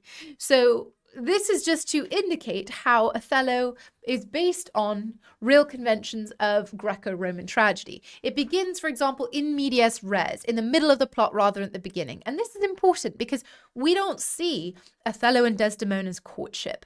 We only see them after they're married. Again, that might have been because it was an unthinkable thing, or surely that someone would have stopped it, or that the audience would not have liked it. But also we can think about it as that we are set up to know information about Othello before we actually arrive to seeing him for the first time, and before we actually see them together as well. The tragic hero, a person of noble birth, who has some heroic qualities or the potential to be a hero, but is doomed by fate or their own actions. This tragic hero has hamartia, a fatal flaw that destroys them. It occurs in episodes or scenes of dialogues between characters. These then go into even smaller mini episodes that Iago constructs, and ends in catharsis, or the purging of emotions in the resolution of the play. These are the conventions of tragedy. Whether these are fulfilled in Othello is arguable to us. The voices alternating between dialogues and a chorus sung in unison. The prologue here, which is what starts off a Greek tragedy, is Iago's machinations. And yes, Rodrigo is there as well. But really we hear from Iago first. He sets us up and he tells us about the marriage and about Othello's promotion of Cassio. So we only hear Iago's version. So perhaps by the time we see Othello, which is in the second scene of Act 1, we are already complicit in Iago's machinations and also in the story that Iago is telling about this. Can we prove it happened differently? No, because we're stuck in Iago's version of events. And the chorus is usually the voice of society, which comments on the characters and actions within the play and offers warnings or critiques. This voice in Othello appears to be Iago, who's capturing with that "I hate the more," perhaps the voices of society that hates to see a black general here who is trying to become a part or trying to marry into traditional Venetian society, an elite Venetian society. And then with the musical component, Othello was later set to an opera called, Othello was later set to an opera by Verdi called Othello in Italian. The use of meters such as iambic trimeter used to simulate natural speech, while the chorus uses variety, and Othello's monologues carry some additional lyricism. And that's important because we see that in the beginning. Othello is the most lyrical speaker, the most flowery language, the most elaborate detail, which highlights his status, but also sets up and foreshadows his later loss of that same kind of language. So as, who was it who said? Ellman said, they're speaking in prose later on. This shows the extent of his descent. And we are forced then to think at the end of this, with how much we think about Iago setting up the play, that perhaps our impression of him by the time we see him is coloured through Iago's exposition. So do we really see Othello, or are we being deceived by Iago's version as well? And do we even see the real Iago, even if he is confessing to us the way a chorus might do? Or are we also just part of this play that he is putting on for us? Another little bit about tragedy, with Aristotle's precept about tragedy, that the protagonist must be a sympathetic and respected character who's also flawed in some way. Can we say that Othello is sympathetic and respected? To a certain extent, yes. Arguably, even if you are someone who hates Othello and thinks that what he did was ludicrous because he was so insecure, we also have to see that to the other characters, he's more fair than and is respected by Venetian society. He's trusted by the Duke of Venice, but he's also flawed in some way. Perhaps this is through his insecurity, through his jealousy, through his naivete, through his overly trusting, through his idealization. So we have to ask ourselves, does Othello fulfill this precept? And if so, why is Othello an unusual choice for Shakespeare to make? Well, if the character is supposed to be a noble hero and someone from high status, then that is Shakespeare then making us admit and acknowledge the fact that this is a black, previously enslaved person who's not a typical tragic hero, and to the Jacobeans would not automatically be a sympathetic character. They would expect a black man on stage to be the villain. So he is already, in his choice of tragic hero, subverting the expectations of villainy here. And we did say that he's a nobleman who had power, status, and respect. He fetched his lineage from royalty. He has some moral flaw or weakness here that leads to his downfall. Again, we can argue what that is. He can also be a victim of fate or other external influences. So we need to consider what's the role of society here as well. So as Salma said, he has a respected role in the military, but is also insecure of his race and feels like an outsider in society. Very good point. Evil forces act upon the character. We've got that with Iago, with society perhaps, with jealousy as this monstrous feeling that guide people towards bad decisions and inevitable consequences. A tragic hero is destroyed and innocent people are affected by the destruction. Tick, tick, done. And Hamartia, we've got that definition already. Ellman, this makes his relationship doomed from the beginning. Yes, very good point. And interestingly then as well, if we consider his marriage to a white woman of the highest status in society, if marriage is meant to be to produce children and next generation, is the Jacobean audience going to allow them to have a happily ever after here? It seems like no, right? Because that would be too transgressive for them to have a happy ending. So in a way, yes, society, their identities also doom them from the start. Elman, you're absolutely right. Bradley describes that this character is so noble, Othello's feelings and actions follow so inevitably from it and from the forces brought to bear on it. His sufferings are so heartrending that he stirs in the readers a passion of mingled love and pity. So it seems like Bradley would be a good person to support that Othello is a tragic hero if we're thinking about critics. And Lumba, again, we're seeing these ideas of difference in the language, but still, despite this difference, he is a tragic hero, we can arguably say. Let's talk settings now. So, as I said, Venice, this first setting, is kind of the safe version of England here. The diverse and sophisticated seat of Mediterranean trade, controlled by a rigid social order of English-esque nobles, but far enough away from England that it's still quote unquote exotic to them, exciting to them, the seat of the Italian Renaissance, for example, and justifies why these people act so transgressively. Similarly with Romeo and Juliet, right? Nice girls in Juliet's position in England, we don't want them to have this example. We need to set this in a different context to show that this is something that happens in these hotter, blood-boiling climes where there is more propensity to chaos and feelings going unchecked. And then Cyprus, epicenter of the Ottoman Empire, this strange and other enemy of Elizabethan and Jacobean society, an isolated, distant military outpost. So something defined then by the male sphere, right, and distance from civilization. Akin to the end of the world. In other places, a place where social order and quote-unquote barbarism reigned. Again, perhaps speaking to why things get so out of control so quickly. And if women are there, in particular, a place where all bets are off. As I said as well, the birthplace of Aphrodite and a place of conflict in contemporary society. So these ideas of love and war being linked, or love and conflict being linked. As I said as well, these two settings were entangled politically and economically during Shakespeare's life. There were major trading rivals, and the Ottoman Empire had wrested control of Cyprus from Venice and retained control of it after the Battle of Lepanto. England maneuvered between Venice and the Ottoman Empire politically during both reigns, but stereotypes and prejudice had classified by Edward Said as Orientalism, which is defining England by what it is not and defining other places because they are the opposite of England in the Jacobean mind.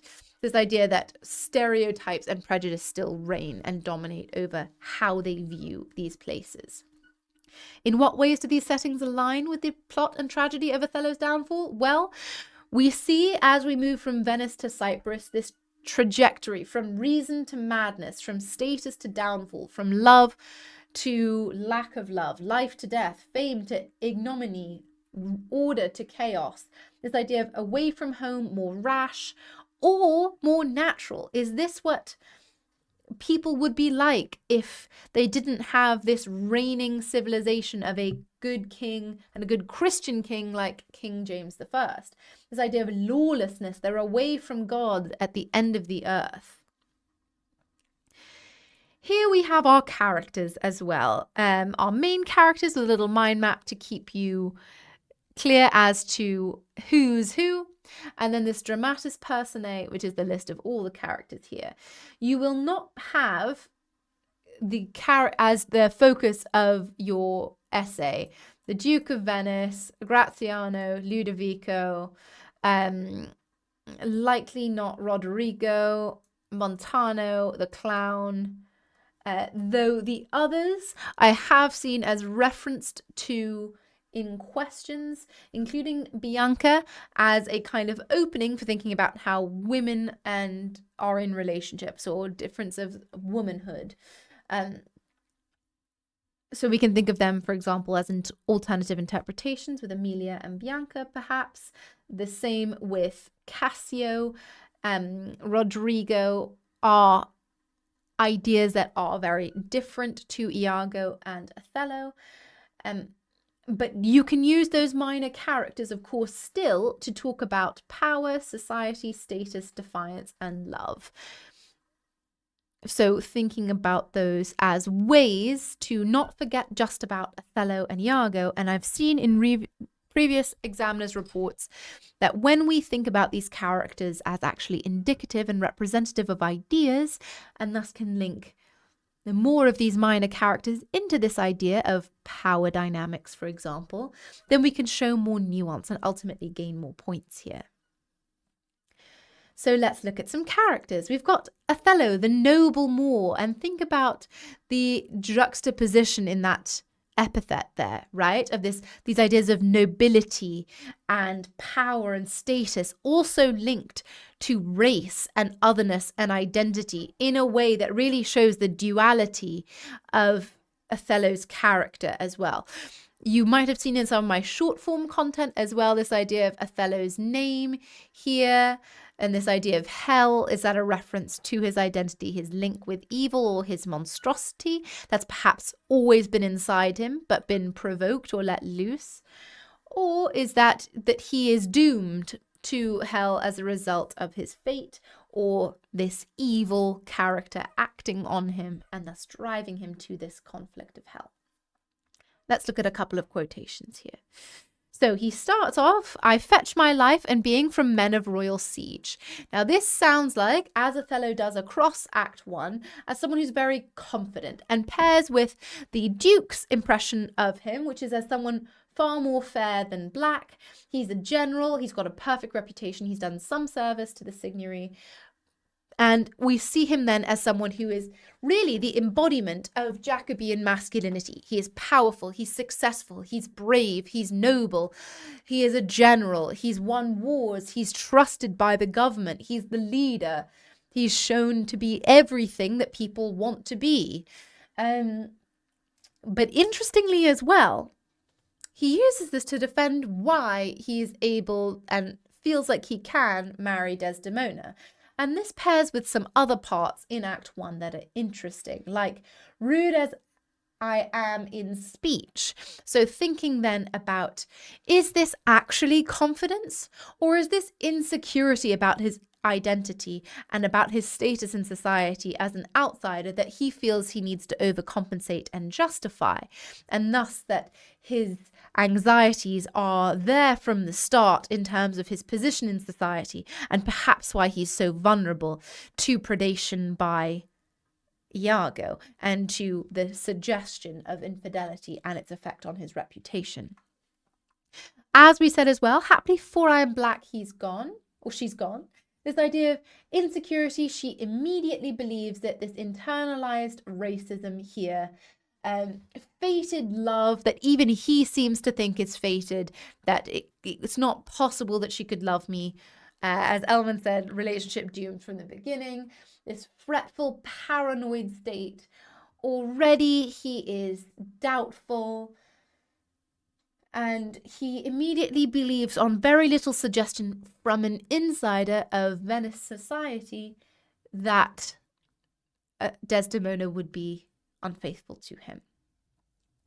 And this idea that she's gone, and very quickly relief must be to loathe her. This idea that she's not something he can hold on to and possess because he doesn't have the right to, or he doesn't have the power or the control to, and that this will speak to him and his power. Something that he perhaps has to work harder again to maintain because of his racial identity and his status. Later, oh, blood, blood, blood, I'll tear her to pieces, cuckold me. I'll chop her into messes, all of that language there. Violent language. almost monosyllabic there. He becomes monstrous. It's violent imagery. It's graphic imagery. Again, it describes her as something that he can take and destroy, that carries on until Act 5, Scene 2, when he says, put out the light and put out the light. This idea that he feels that he has her life, her body, her future in his hands. It's in his control. And again, he cannot believe she dared. This arrogance here, this monstrosity. Look how his language changes from the beginning, where he's so floral and flowery in his language. And then in his final speech, then you must speak of one that loved not wisely, but too well, of one not easily jealous, but being wrought, perplexed in the extreme. Now, there are different ways we can argue this point, and we can definitely think of this as showing that he has had no self-realization. He's learned nothing here. And some critics have even argued that this means that he isn't a real tragic hero because he hasn't come to understand his failing in the same way and regret his failing in the same way that, for example, Macbeth does. He's still blaming others, right? Or that he loved too well. It's like in a job interview saying that you're too hard of a worker, you're too much of a perfectionist, right? And what is he talking about? He's talking about, when you talk about me, say this. So still focused more on his reputation than on what he's actually done and on the horror and the downfall that he has made for himself. He's still wanting to control the narrative, and he's still wanting to blame other people. And this idea of someone not being easily jealous here, well, that's difficult, right? Is it speaking then to Iago's power over him, that he was not easily jealous, but Iago was so influential and manipulative that Othello was destroyed? Or can we think about this as him not knowing himself well enough and not being aware enough and thus being completely deluded still?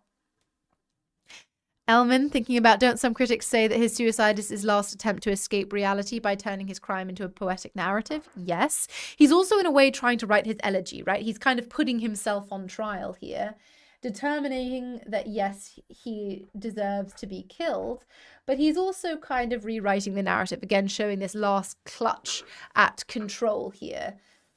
And this being wrought and loving too well. That is he not loving wisely because he loves and trusts Iago too much, or because he loves Desdemona so much that he's completely destroyed by her even idea of infidelity? Again, difficult to argue, right? Either is absolutely fine to argue, but it's up to you which to say. Bradley, again, this idea, his suffering so noble here, mingled love and pity, again, arguable here. Bradley also says that Othello treats Iago abominably in preferring Cassio to him. If Othello can be capable of such gross violation of all military rules and practices, Iago sees he can no longer trust Othello and that all confidence between them has virtually ceased to exist. So then Bradley thinking about this as Othello in some way failing here in judgment from the beginning because he promotes the wrong person and violates all of the rules of military promotion. And so no wonder Iago is angry at him, and thus he's kind of done this to himself. Lumba, again, vocabularies of differences filtering through all of the language about Othello. Ryan saying Othello's dread of cuckoldry and the misogyny it feeds are perfectly in tune with a patriarchal culture of a city in which his color makes him feel like an alien, but which he's an entirely at home as a man. So this duality of him again. He's an outsider, but he's an insider. He's the epitome of masculinity, but he is also absolutely rejected and denied humanity as an outsider because he's black. And Ryan saying this is the reason why Iago is so quickly and spectacularly successful in persuading Othello to swallow the vile tale he spins, is that Othello is primed to believe it by the warped view of women and female sexuality he views, or he shares not only with Iago, but with other men. We could also argue he's primed to believe it because of his vulnerability as an outsider as well. Levis says that Othello's love is composed very largely of ignorance of self as well as ignorance of her, of Desdemona, in other words. So saying that he never loved her is where Levis eventually gets to. Can you argue that, or can you use that as a part of your counter-argument? I think both are absolutely fair. Then thinking about Othello's immediate reaction to Desdemona's supposed infidelity reveals his gross insecurity here. So this idea that this is showing that because he automatically believed her, he automatically believed she'd be unfaithful, that this shows he was definitely previously insecure. Then we've got divine Desdemona. Again, I do perceive here a divided duty. So this is her showing that she has responsibilities both to her husband and her father in speaking to her father in public court with full voice, showing her defiance, but she's also showing her traditional pure submission to her husband here. So she is both defiant and submissive here. She's also referred to here very much as an object and aligned with the handkerchief that we can see dotted with strawberries, the sort of physical manifestation of a virginity test, and also very much aligned with her character as someone who is pure, possessed by other people and corrupted and thus destroyed and lost. This begrimed and black as mine own face, this idea of him projecting his insecurities onto her aligned with whiteness, with the goddess of love, with purity, and thus also with filth and corruption. This also speaks to a lot of language about Desdemona, including Iago's when he says, "Will turn her virtue into pitch, this out of her goodness make the net that will ensnare them all." So this idea that she is used as an object not only by Othello, but also by Iago. And even Cassio views her as this kind of object of adoration and not as a real person here, speaking very much to women's role and position in society at the time. And then here, with a guiltless death I die, commend me to my kind lord. And this is perhaps a really frustrating one if we're thinking about a feminist lens here, because she is innocent. She is self-sacrificial. Here, she's still aligned with this hanky, this white imagery, because we know that she is innocent and she maintains her innocence till the last. But she's also submissive and forgiving because she doesn't blame or hate Othello at the end and wants his forgiveness and even appears to sacrifice herself for Othello's reputation. Even when Othello in the mini board scene in Act 4 describes, attacks her verbally, she says, "It's meat, it's very meat." So basically, this is earned behavior. I'm just not used to it. So then thinking as well, is she too self-sacrificial here as well? Is it because she's innocent, or is she forgiving and thus powerful in a different way? There are tensions here between the two. Eliot says, endeavoring to escape reality, he's ceased to think about Desdemona and is thinking about himself. So here thinking about Desdemona really as an idea by all the male characters. Again, from Foister, key to male household sexual control of women. So this idea that she is someone who defies that control in multiple different situations. Honigman says it's possible to see her as the strongest, most heroic person in the play and the embodiment of female power from Tennenhouse. In her defiance, she rejects and loses everything in society. Her father, who ends up dying of grief, we never see him again on stage after Act 1, loses her society, loses her reputation in a way. She's now being referred to as making the beast with two backs, etc. Her society, because she goes with her husband to Cyprus, even her husband, and does this all out of love as a very young person that's very defiant and powerful. Coleridge, contrastingly, says she has no character at all. So this idea of her being a two-dimensional object, perhaps thinking of her as this kind of surface on which the men project their fantasies or their insecurities. Bradley, describing femininity, is identified with the monstrous. So women then, and the lack of control over them that men have, linked with monstrosity here, and Othello really being afraid of Desdemona in a way. And then Reimer saying that she must be a strumpet who lacks morals because she marries a Moor. This is from a couple of centuries ago, this phrasing here. But thinking of her as, for a long time, blamed, as she is in Cinthio's version, for her own destruction because she marries a Moor here. Yeah, Elman, doesn't her innocence and naivety make her very vulnerable, unlike Emilia, who has a realistic view? Yes. And then Iago, of course, as well, we've got him saying, I am not what I am. As we've spoken about in previous lessons, this is a subversion of language from Exodus, from the Bible, in which God says to Moses, I am that I am. So really, in changing that, what would be for the Jacobeans, recognizable biblical allusion, this makes him seem like Satan and seem like absolutely a manifestation of evil and not to be trusted. Especially he says, I am not what I am. Perfect way to start thinking about appearance versus reality and Iago as deceptive character, right? We also, as we've seen, she has deceived her father marrying you. This idea of putting that projection of deception and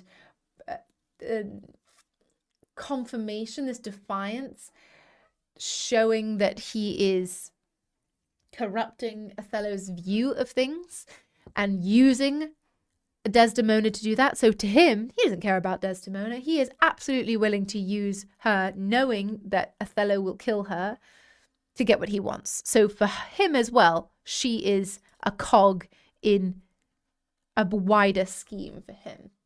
And then I'll pour this pestilence into his ear. This idea of pouring, I'll pour, suggesting the intention, this here. And then this pestilence, this motif of plague and poison and contamination and evil that also links to the motif of plants that Iago is linked with across the play, of cultivating doubt, of being a gardener who plants seeds and who encourages them to grow and work on.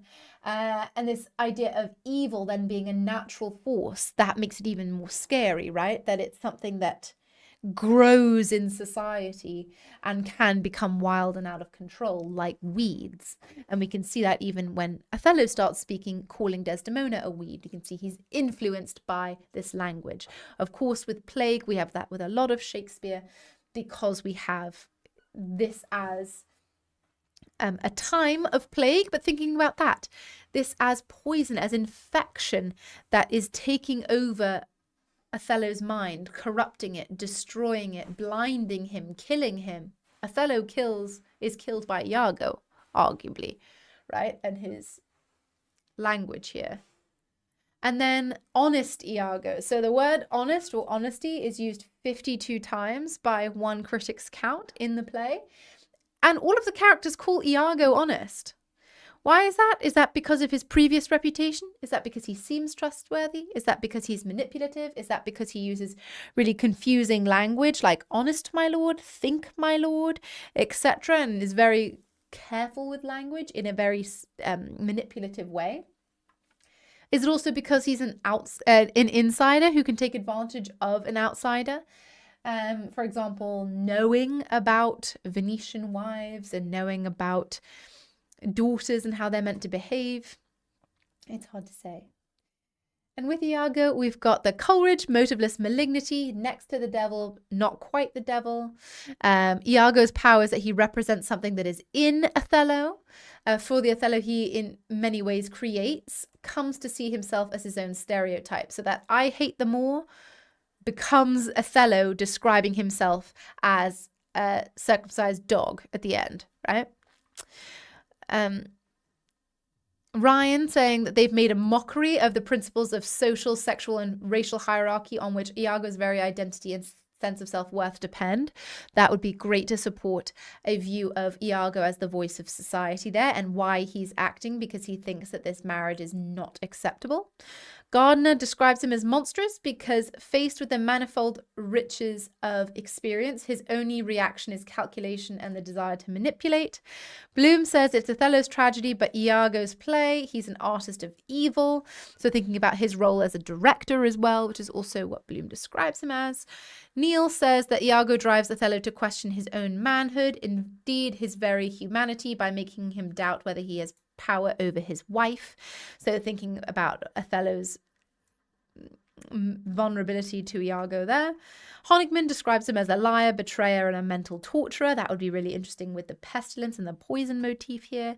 And Hellman from De Luca describes wit is Iago's instrument to compensate for what he does not have. He perversely hates and yet lusts after what he does not have.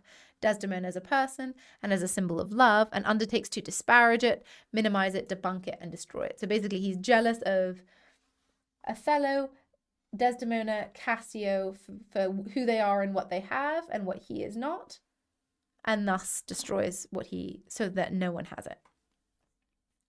We've also got these other characters, and bear with, because we're going to take in a few minutes just a little break to refresh ourselves, because I'm aware we have been going for 2 hours at this point, and you might need a moment for a snack or a drink of water or something. Just the other characters who I think it's important to cover. Brabantio would have ever to incur a general mock, run from her guardage to the sooty bosom of such a thing as thou, to fear not delight.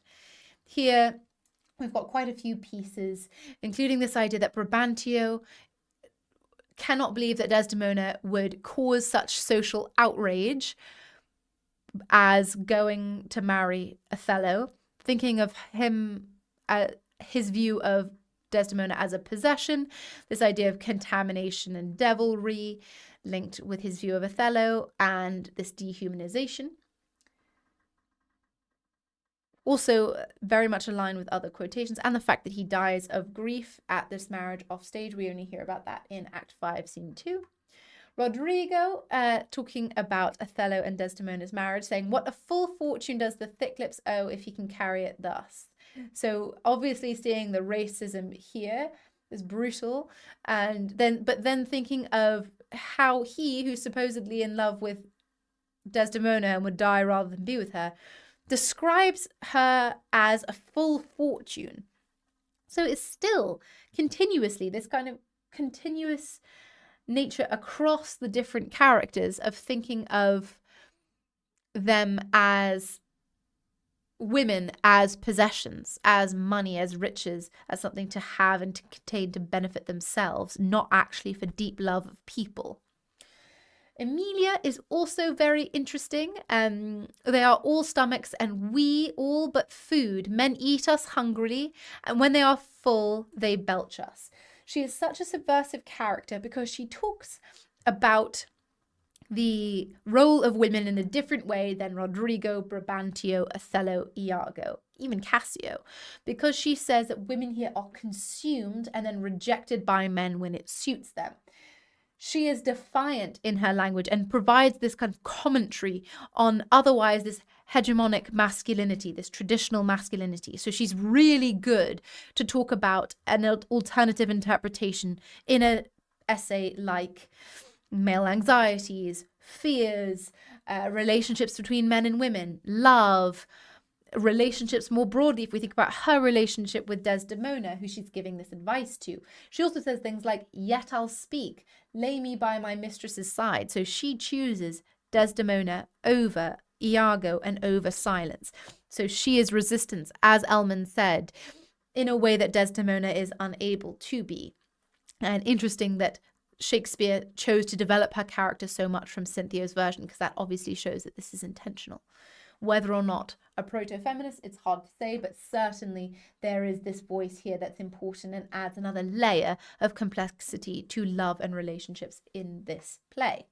And then Cassio, again, one of the most famous quotations here: "Reputation, reputation, reputation. Oh, I have lost my reputation. I have lost the immortal part of myself, and what remains is bestial. Reputation, Iago, my reputation." Okay, so we say reputation a lot there, obviously. And what Cassio is saying here is that he has lost the immortal, the soul, the developed, the human part of himself, or the divine part of himself. And without a good reputation, he is bestial. He is a beast. He's a monster. This then is almost a tiny example of what happens with Othello, isn't it? And creates a bigger picture of what's happening with Othello, in that he has a good reputation. When he loses it, he becomes bestial. And because Othello's reputation perhaps matters more to him than to Cassio, because it's the only thing keeping him on the inside of this otherwise very insular society, is that makes his position even more tenuous. Interestingly as well, though, Cassio more broadly across the play is also someone who is misogynistic. He's again a great minor character to talk about, a foil for Othello, in that he's never jealous, and he says, "Dear General, I never gave you cause."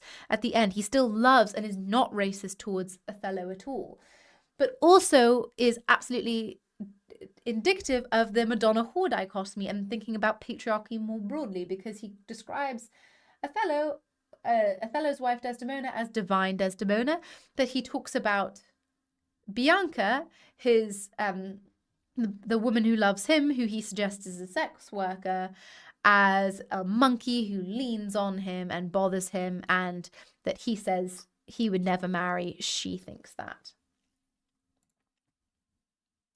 Here I've compiled a list of themes of Othello, and have a little scan of this. If there are any you think haven't been covered here, put them in the chat.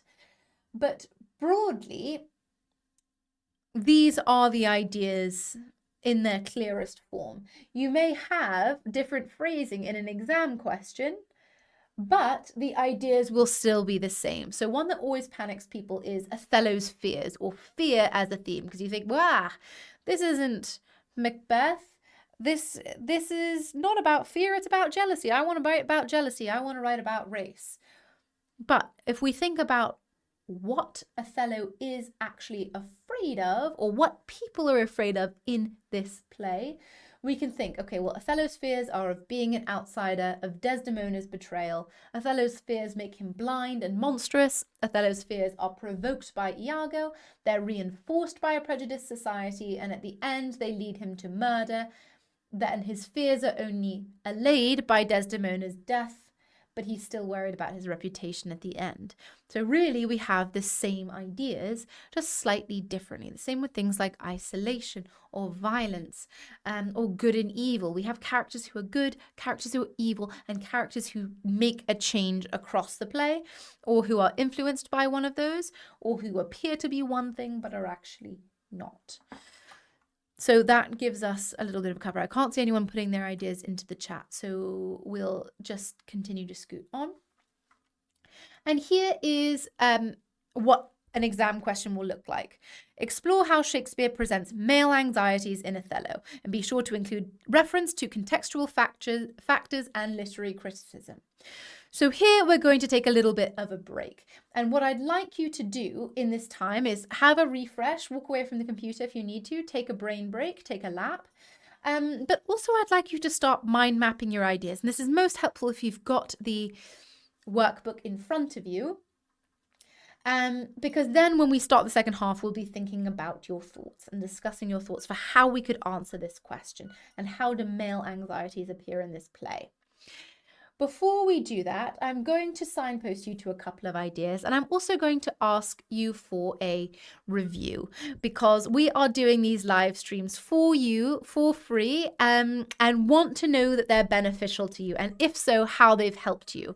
So if you wouldn't mind scanning this and leaving us a review on Trustpilot that shows that you found this helpful, that would be really appreciated and would allow us to make more content in the future to support you with your studies, and give us more opportunity to have free content available to you that will help you as well. I will also signpost you to a couple of different places here. If you're interested in these exam masterclasses, there's a link here that I'm putting in the chat now to sign up for the exam masterclasses for all your different subjects, where we have offerings for maths, all of your sciences, and English as well, and also for GCSE exam masterclasses as well. We also have more resources available to you for free, where you are able to use them of your own volition, and hopefully they will benefit you. So here again, I've given you the playlist for the Othello live lessons. There are 17 videos in that live stream of hour-and-a-half lessons that we have done in the past that will take you through all of Othello in more detail. And then as well, I'm also going to signpost you to our My Resources page, which gives you links and written out content that will help support you with your analysis as well. Okay, so if you are here, please do give us a review, and we're going to take a little bit of a 10-minute break. I'm going to step away. Our mods will still be there in case you have any questions here to ask. But I'm going to step away as well, just for a moment, to give you a moment to take the time to do your review, to take a break as well, and to mind map your ideas. If you have joined us later than the start of the lesson, we also have the workbook in the description for you to do this as well. And we're going to start the second bit of our session on male anxieties and how they're presented in the play. So I'll leave you here and we'll get into our essay planning and structured ideas. Okay? All right. See you guys in about 10 minutes time, just under 10 minutes. Bye for now.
Hello, everyone. How are we? We're coming back. So I hope you have had a moment to have a break.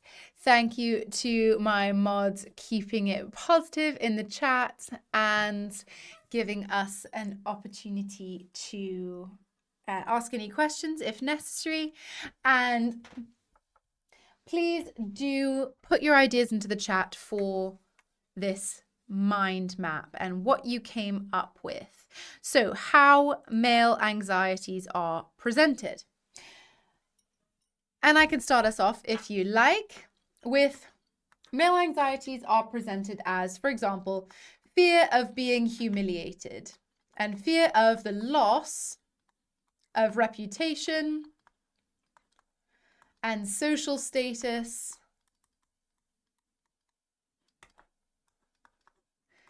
Here as well, we've got ideas of the loss of things like power, control, and reputation that make a man a man. We've also got things like Iago intentionally provoking Othello's anxiety and serving as a catalyst for Othello's anxiety. Brabantio's fear of Desdemona's reputation, virginity, and innocence. Very good, Salma. Let me just finish writing this first. Provokes Othello's anxiety. Catalyst. Here, we can think here as associated with Brabantio. Fear of Desdemona's reputation.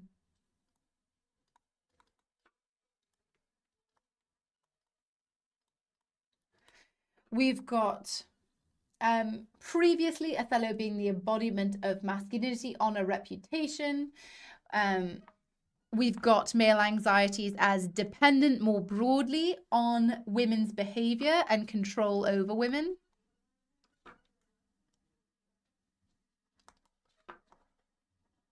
And then we can link to ideas of patriarchy. We can also think of these anxieties as further antagonized by Othello's position in society as an outsider. Antagonized by outsider status.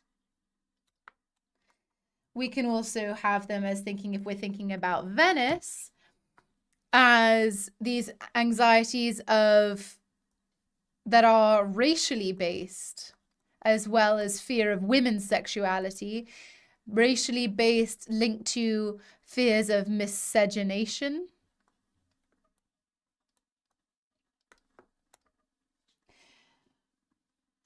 But we've also got things like them justifying violence against women.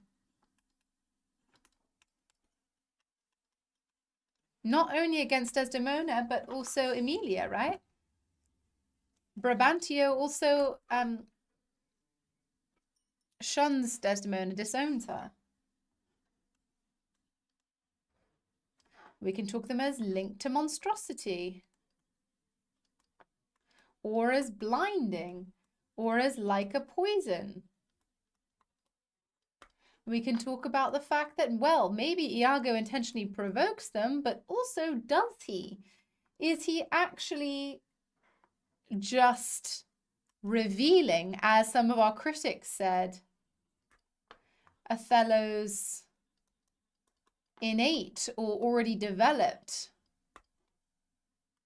anxieties about women's status, masculinity, etc.? Like Iago provokes but does not cause Othello's anxieties, in other words. Feel free to put any other ideas into the chat by all means. Before we get into thinking about an essay, though, let's look at the assessment objectives for different exam boards and take a look. The assessment objectives actually have almost identical phrasings across different exam boards. The left-hand side is AQA and the right-hand side is EdXL. And what they're looking for, and this, if you also look at the examiner's report for each year after people have done their exam, is that they're looking for nuance. They're looking for well-integrated AO1 and AO2, so arguments and how meanings are shaped. That's your language analysis, your structural analysis. And to use AO3, use your context as support for what you're already saying.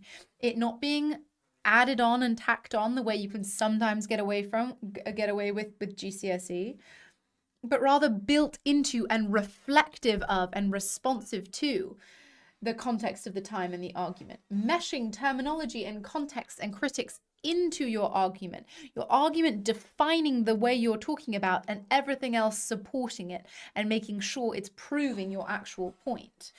Repetition not being good, because that's usually an indicative of the fact that your arguments aren't specific enough and well crafted enough.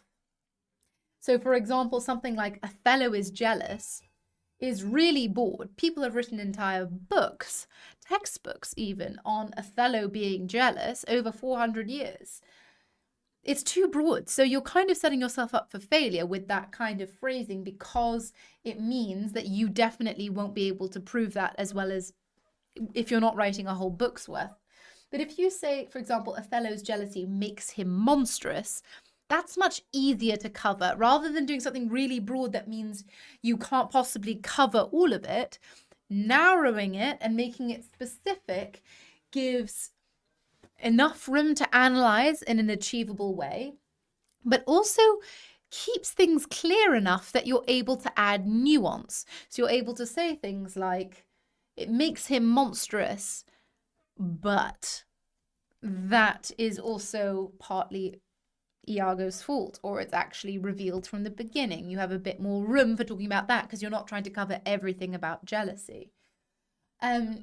The examiner's reports also indicate that it's important to talk about characters as ideas. That's what the highest essays do, is that they don't just talk about characters as characters, or even worse, characters as people, which they are not, but rather talking about them as ideas. So talking about Othello and Desdemona's relationship as actually telling us something about relationships and marriage in the Jacobean era, or in Venice at the time, and what that tells us about it. The same with Brabantio and Desdemona's relationship, or Iago and Othello's relationship. What does it tell us about power dynamics, about race, about prejudice, about gender, about identity, about love here?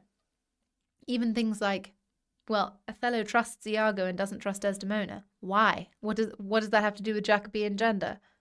Maybe because men are more believable and more trusting in each other than they are in the weaker sex, right? What you need to do is you need to construct an article, an essay through your lines of argument. You need to have confidence in your subject material. You need nuanced analysis and evaluation of ideas. So you can't just present ideas and then leave them and move on. You've got to talk about those ideas, why you're bringing them up and how they prove your point and how they link to your other ideas. You need to look at patterns in the text, ideas that build and change across the text and why that might be. This is very different to GCSE, where you're talking about moments. The examiner's reports say do not feature spot, which is when you say, hey, look, symbol of the handkerchief. Yes, tick, done. We need to talk about the handkerchief across the text, about it being linked, for example, to virginity tests, to Desdemona's character, it being pure and white and idealized with this mystical quality, but also begrimed, black, part of a wider pattern of ideas about purity and contamination here. And Desdemona as part of the Madonna-whore dichotomy. And with critics, which is also the new part for Key Stage 5, isn't it, is you can't just name drop them. and say, well, Coleridge says he's motiveless malignity, so that means Othello is evil. Okay, so what? Really is what your examiner will be asking. You need to say, well, Coleridge believes what I am arguing here, which is that Iago is evil. This is further support, which suggests he's not just evil, he's motiveless, which means he has no good reason to destroy Othello the way he does. And they need to then add nuance to your point. So you can use them to support your point, or you can use them to build your counter argument and say, though Coleridge says that Iago is an example of motiveless malignity, he actually has some motives for wanting to destroy Othello. He's jealous of him. He thinks he's had an affair with Emilia. He is angry about the promotion. He maybe loves Desdemona, or at least covets her. He is actually in love with Othello, is jealous of Cassio, is racist. There are all these different motives that we can see here. And you have to evaluate if their point is effective or not. So you have to say, okay, well, Coleridge says this. Is this actually what I believe? And if so, why or why not? And these are the words that bring you to your top band. Perceptive and assured for AQA. You can see how much that comes through in the actual language of the mark scheme. And the same with critical and evaluative for EdXL. And for EdXL, and typically for AQA as well, level 3 is where you get to clear. So it's not enough to just make clear points. You actually have to be much more developed than just saying clearly true things. Level 4 is typically controlled, which is having structure with cohesive paragraphs.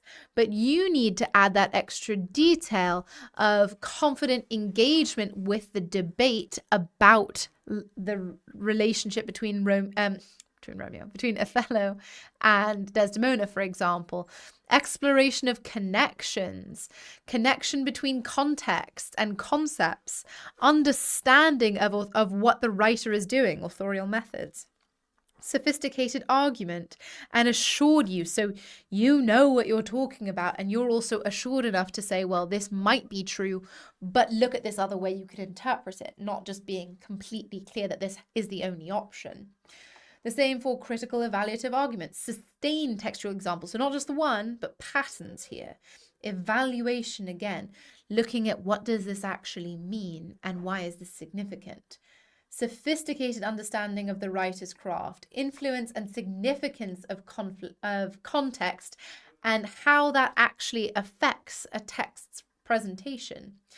Sustained evaluation of different interpretations, which means you are carrying on and following through with different interpretations and using alternative interpretations to illuminate your own critical positions, which means proving your point using critics there. So you'll notice actually that I've brought up a lot of context at the start here in order to make you feel prepared for answering a question like this, which seems pretty broad, right?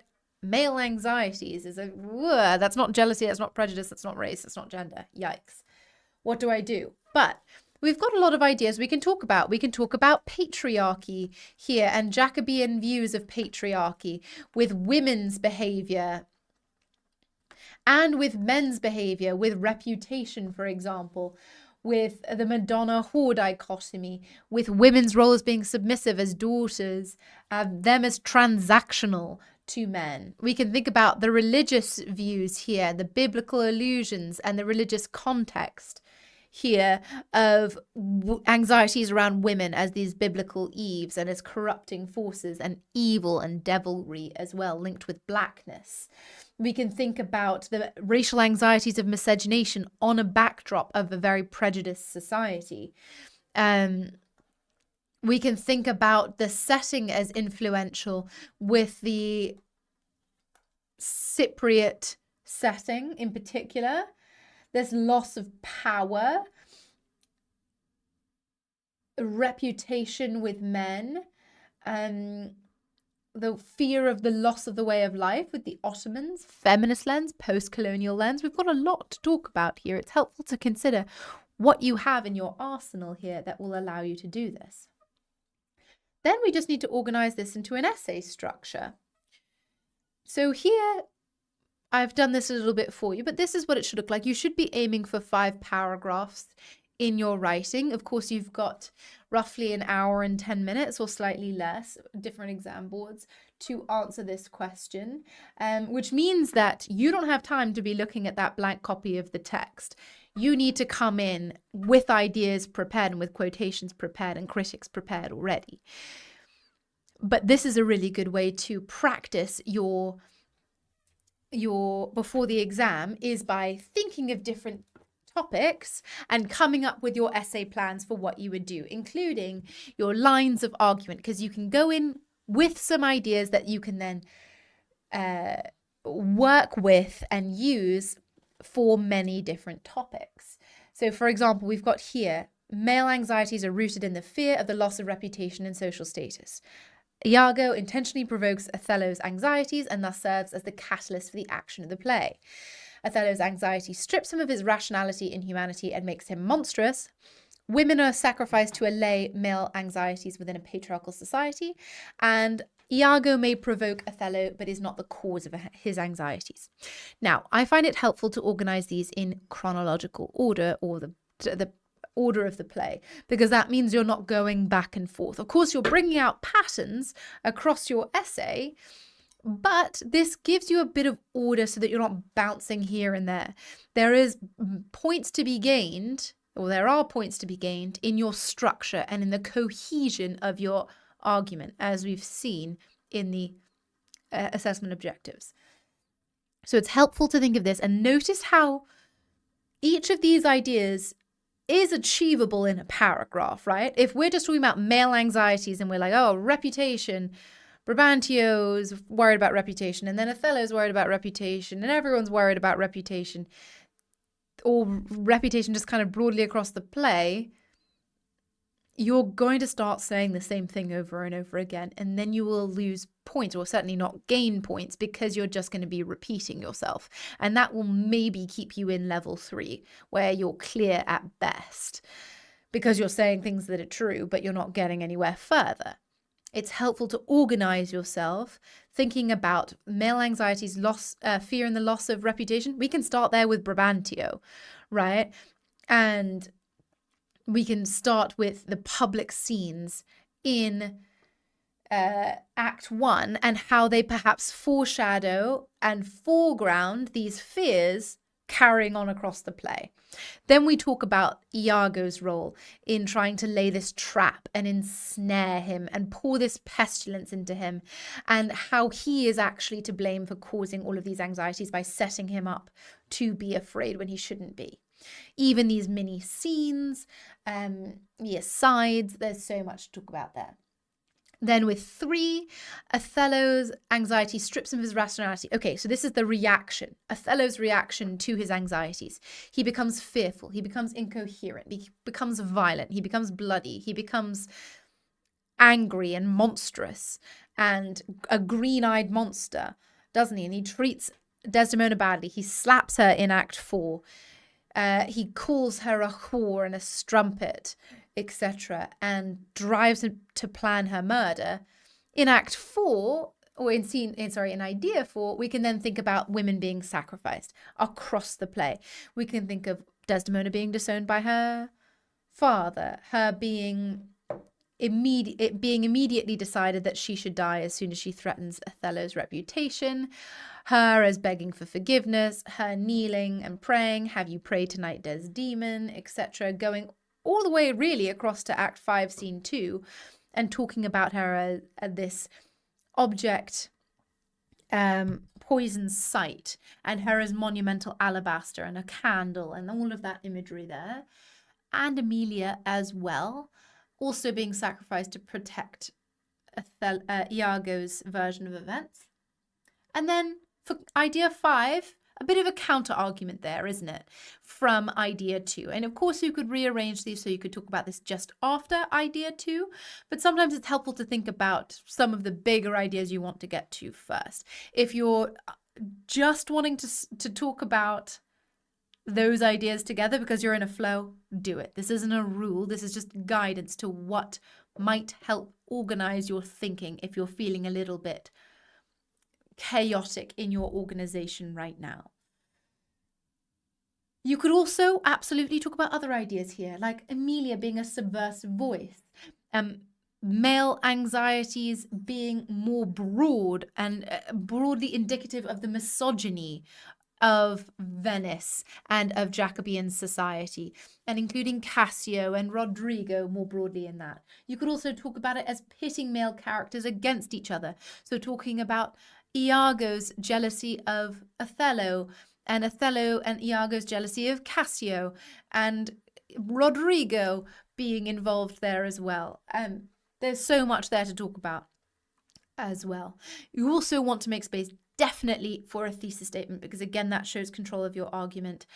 I always feel like a conclusion is slightly unnecessary, and I would rather you spend your time finishing a really strong, solid paragraph than spending time writing a long conclusion, because really you can summarize your ideas in a sentence if you must. But I'll give you some guidance for both. So here's an example for a thesis statement on prejudice, and I've signposted to you in blue things you need to include in a strong thesis statement. So I'll read it out to you so you can hear it, and then I can show you what you can do from here. So, prejudice is a fundamental theme in Shakespeare's Othello, as it serves as a form of social tyranny that drives the action of the play, leading to isolation, suspicion, and tragedy by its conclusion.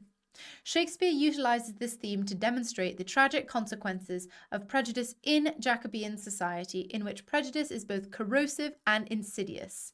So much so that it corrupts even the most resistant and victimized figures until prejudice becomes inseparable from reality and therefore fatal. Shakespeare's version of Cinthio's Desdemona and the Moor perhaps not solely retells the fatal story of daughterly transgression, but rather seeks to critique the destructive consequences of prejudice in a climate of fear fueled by anti-Catholic rhetoric and threats of domination by the Spanish and Ottoman empires. Now, this is 1, 2, 3 sentences here, but it does quite a lot. It addresses the question, for example, here, by saying it's a fundamental theme, and then explains, so that's that, it explains how this question appears in the text through the argument. So this is actually summarizing your big ideas from your main paragraphs, really just in a line or two, as it serves as a form of social tyranny that leads to isolation, suspicion, and tragedy. So we can think that these ideas are likely your 5 paragraphs, aren't they?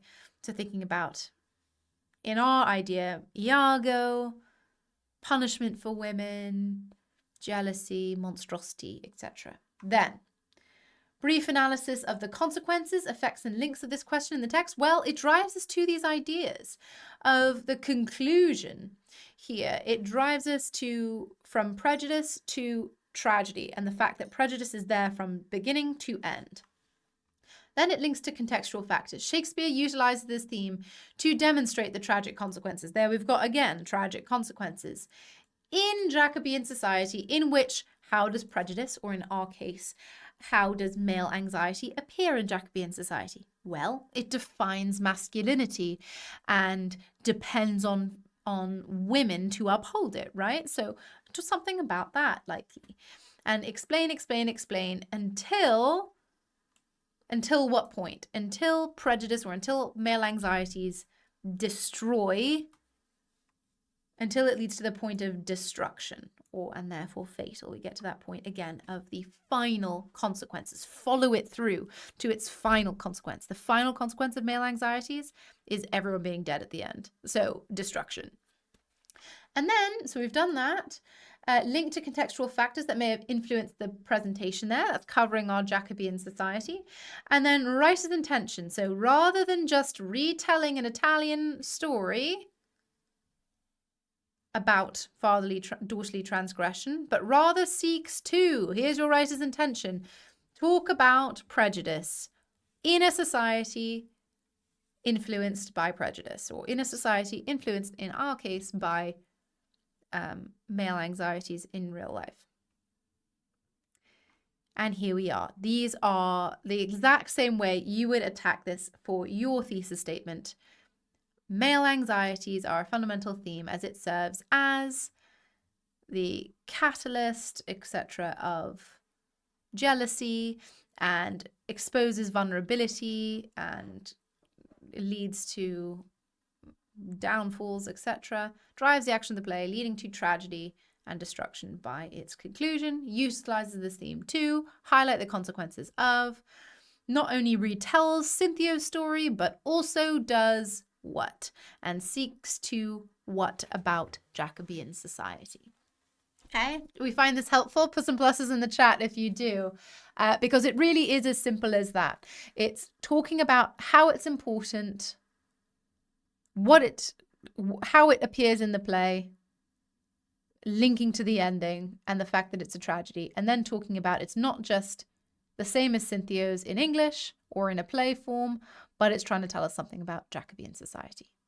Bang, done.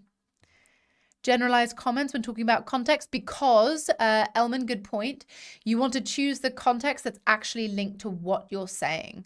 So rather than just saying, you know, Shakespeare's father was a glove maker, Shakespeare had a relationship with King James in terms of being a patron. Okay, so what does that have to do with male anxiety? We need to think about this as a society in which masculinity was defined by reputation, etc., or that men's power was dominating the public sphere and was dependent on performativity, etc. So you got to choose things that actually match. It's literally like a matching where it says, okay, we're talking about Desdemona in this paragraph. What can we say about Jacobean womanhood that matches with that context? Match, match, match, match. We wouldn't talk about just any random context, but the one that goes with it, if that makes sense. Let me know if it doesn't. Okay.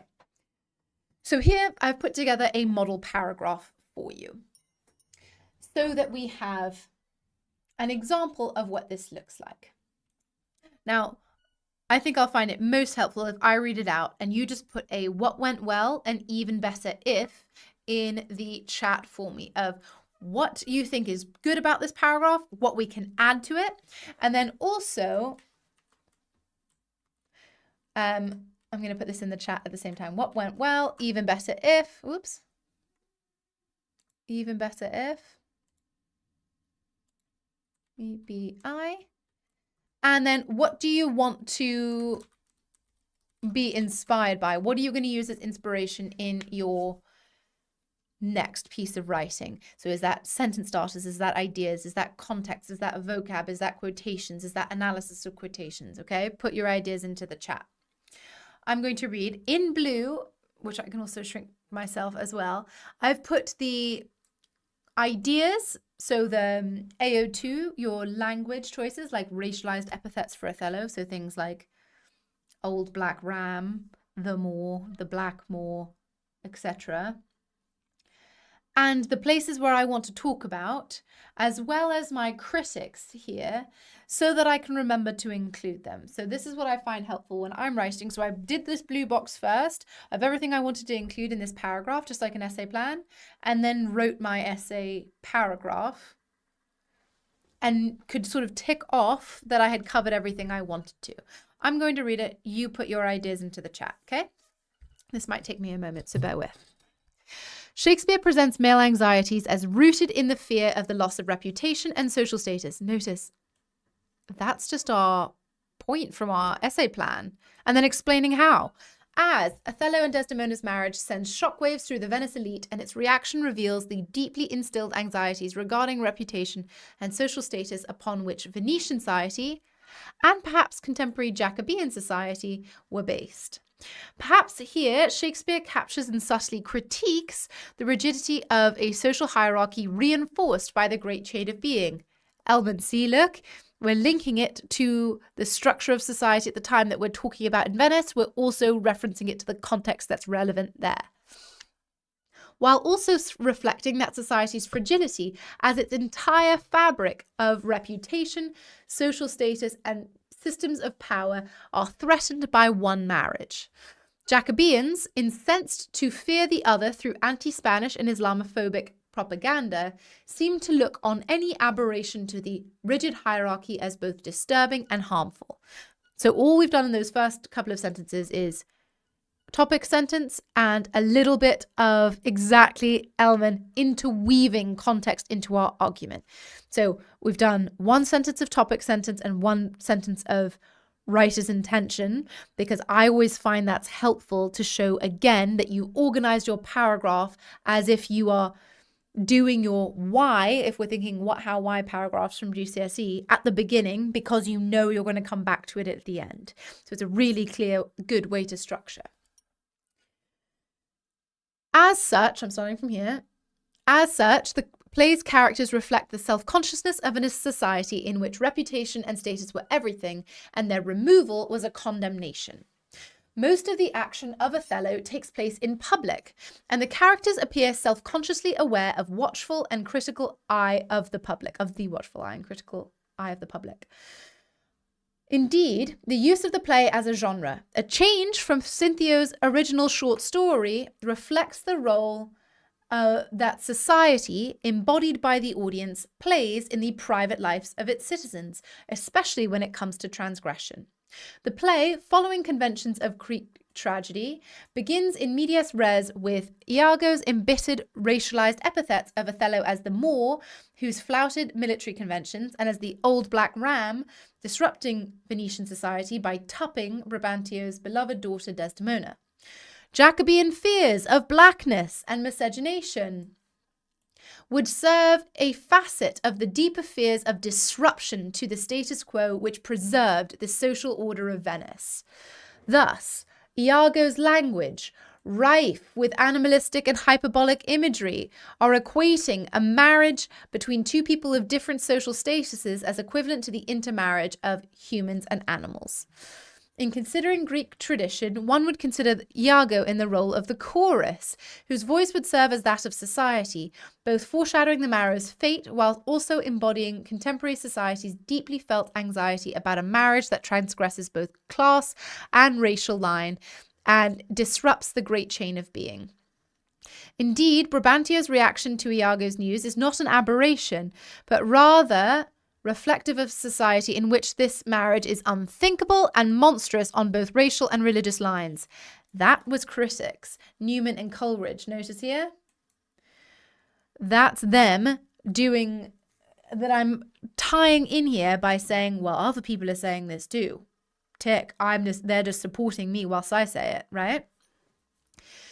Iago's gleeful antagonization of Brabantio with the news of Desdemona's marriage hinges on his instruction to poison his delight, proclaim him in the streets, plague him with flies. Here, Iago's purpose, now we're thinking of characters as having purpose, not just being characters, appears not to just be to share the news of Desdemona's transgression, but to expose him publicly as an irresponsible father and an unfit man who cannot control his daughter. The use of pestilent imagery, AO2, in Iago's speech, in plagued with flies and poison his delight, suggests both the corruption of his name and reputation, as well as the pestilence that plagues those exposed to public shame. Here, Iago's language presents Brabantio as contaminated, perhaps dead and decaying object that society would eschew for fear of their own corruption. Perhaps this is why Iago and Rodrigo align Brabantio's daughter alongside his house and bags as objects whose value define his reputation and, if not properly protected, will damage it. As Traub describes, another critic, male anxiety toward female erotic power is channeled into a strategy of containment. Brabantio's inability to contain, here I'm not quoting Othello, I'm quoting Traub. So I am making use of what Traub said and saying, hey, look, she said this. I am saying, I am linking this to my own argument. Brabantio's inability to contain his daughter damages his own reputation so severely that he is driven to incoherent rampages in the streets of Venice. Shakespeare shows Brabantio's utter denial of the possibility of Desdemona's love for Othello, as in his mind, she would not incur a general mock by choosing someone he views as so inappropriate. It is evident here that the value of marriage here centers on the gain in social power, not in love exchanged. He fears not so much her marriage, but how it would engender public critique and humiliation, and subsequently reveals his attitude that Desdemona's value to him is transactional, something to be exchanged for more power in society. Thus, her loss becomes doubly harmful as he loses the opportunity to gain power through her marriage, as well as separately engenders humiliation for her transgression. Here he also attempts to use his power by aligning himself with the institution of Venice's power, as he describes the wrong done not just to his house, but to my brothers of state, who will feel this wrong as 'twere their own. Here, the use of referential strategies and familial language, which means language about families, speaks to the prominent role that the great chain of being played in Jacobean society, as Brabantio views this not only as a transgression against a father, but against the nobility and nature itself. Here, Brabantio attempts to harness the power of society, just as perhaps Othello fears he will. Othello's insistence on his perfect reputation and his service to Venice thus is the only way he'll be protected from the joint power of the Venetian elite.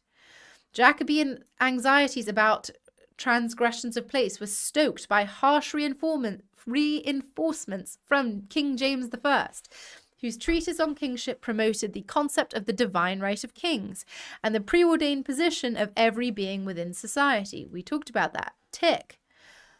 As he asked the state to rise as one against this marriage, Brabantio suggests that this transgression on so many levels of patriarchy, race, and social status would harm the fabric and continuation of society itself if the marriage were allowed to continue.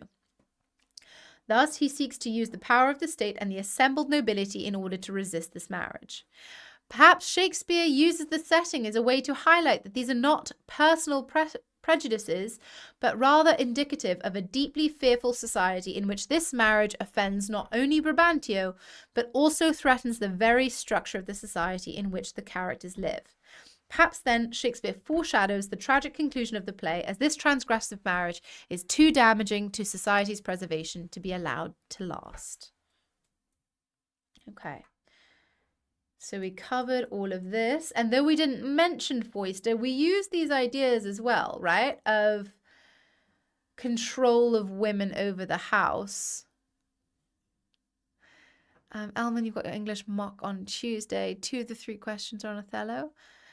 There are 2 questions on Othello for your mock? This must be for year 12 then, right? Which is that do with your essay plans. If you're given revision topics or given some guidance as to what it will be about, then do that planning ahead of time. Do this so that you know exactly what you need to do. And I can give you some other examples of how I would do this as well with different paragraphs. But really what we've done so far in terms of essay planning, I would do that and make sure you know what you would do for each paragraph of your topics that could come up.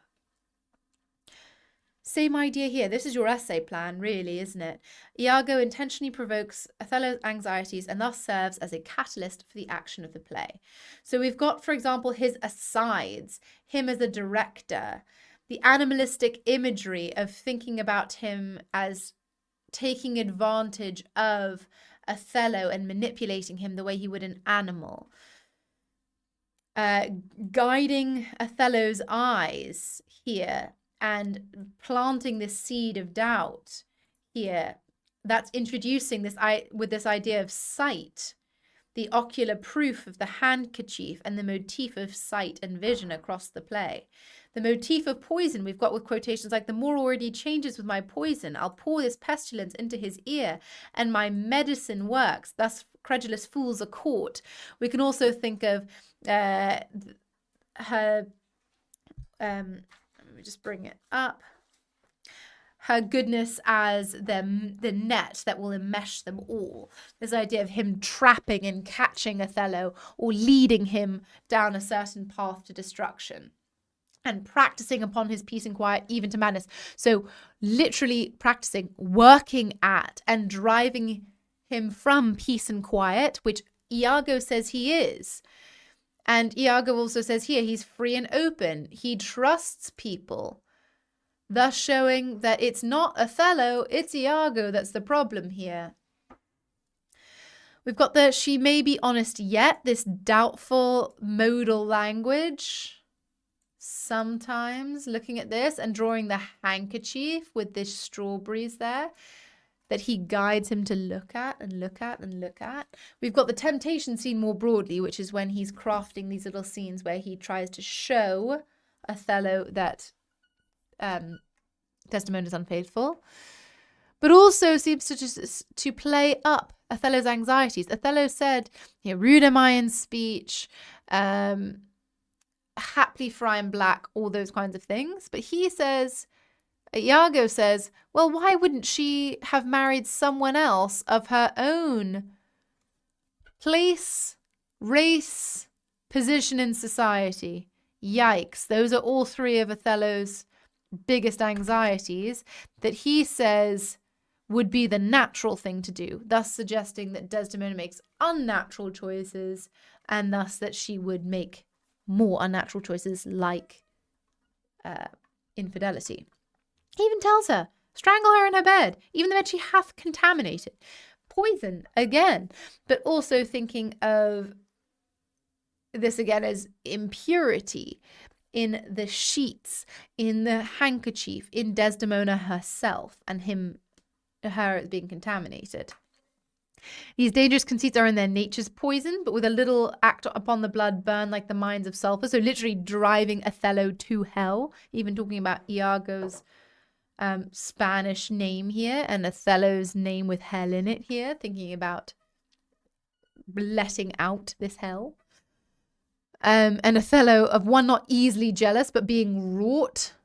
So in other words, being pushed to jealousy. That would be a reference to Iago then.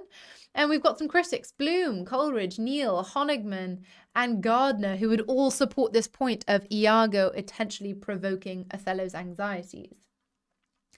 And how do we do this? Well, I've started you off. So if you want to have a practice with writing this yourself, you absolutely can do. I'll just read out this first bit and we can think about where we would go from here. And then I'll show you the other paragraphs and just what we might do in them to show that though this is a big essay about something quite broad, male anxieties, there are ways to attack this that mean we have very clear, specific, controlled, and critical paragraphs. So Shakespeare presents Iago as the catalyst for the action of the play as he intentionally provokes Othello's anxieties and goads him into insecurity, violence, and ultimately monstrosity. Indeed, it is fitting that it is the devilish and scheming Iago who speaks most across the play, as both Othello and the audience are drawn into his web. Shakespeare here perhaps seeks to reflect the Jacobean fear of evil that was believed to lurk in everyday life and was particularly a fixation for King James I, whose demonology was reprinted in 1603, just a year before the initial production of Shakespeare's Othello. There we go, right? We're linking the contemporary ideas again, Elman, with what is going on in this particular paragraph. Then we can go with Iago is initially crafted as. The descriptions of his machinations suggest this is evident. As such, it might be argued that it reflects the Jacobean view of, or that's talking about Iago. And of course, you can use your own phrasing. This is just guidance if you'd like some fresh sentence starters to get you going. But then we can also think of things like this is later reflected in Othello's own language. That would be powerful to talk about how Othello is a liar, betrayer, and mental torturer, or making Othello question his own manhood, or manipulating him, right? That he's this artist of evil if he gets Othello to doubt the way that he is, or his trust. Invokes an image of, so this idea of the poisons and Othello as this kind of Gardener is another description there. Or Othello as this kind of puppet master as well, and then going in from there. With these asides and him as a director from Bloom. And then moving into Shakespeare purposely crafts the temptation scene as a kind of mini marriage in which they're swearing allegiance in order to show how absolutely devoted Othello is to Iago's version of events, how trusting he is, how he places his trust and love in him, and is clearly then manipulative, dramatic irony, etc. We've got ways to talk about motifs and symbols, kinds of imagery, how something is foregrounded, which means highlighted as important, or foreshadowed, which means hinted at in the future. And as a result, there we're thinking about the consequences again, so we're following through. Talking again Jacobean audiences and modern audience, as well, to add some nuance to that, because of course this was 400 years ago, and we can talk about it being slightly different now in interpretation, especially if we're thinking about in other paragraphs, things like patriarchy or post-colonial lenses, race, etc.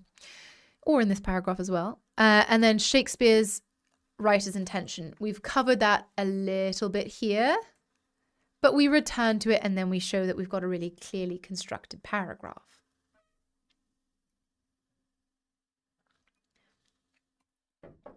Some other ideas here for you, and if you are accessing the workbook, then you will have these all for you as well to act as you will with them and make them into your essay plans, give them a go as paragraphs to write.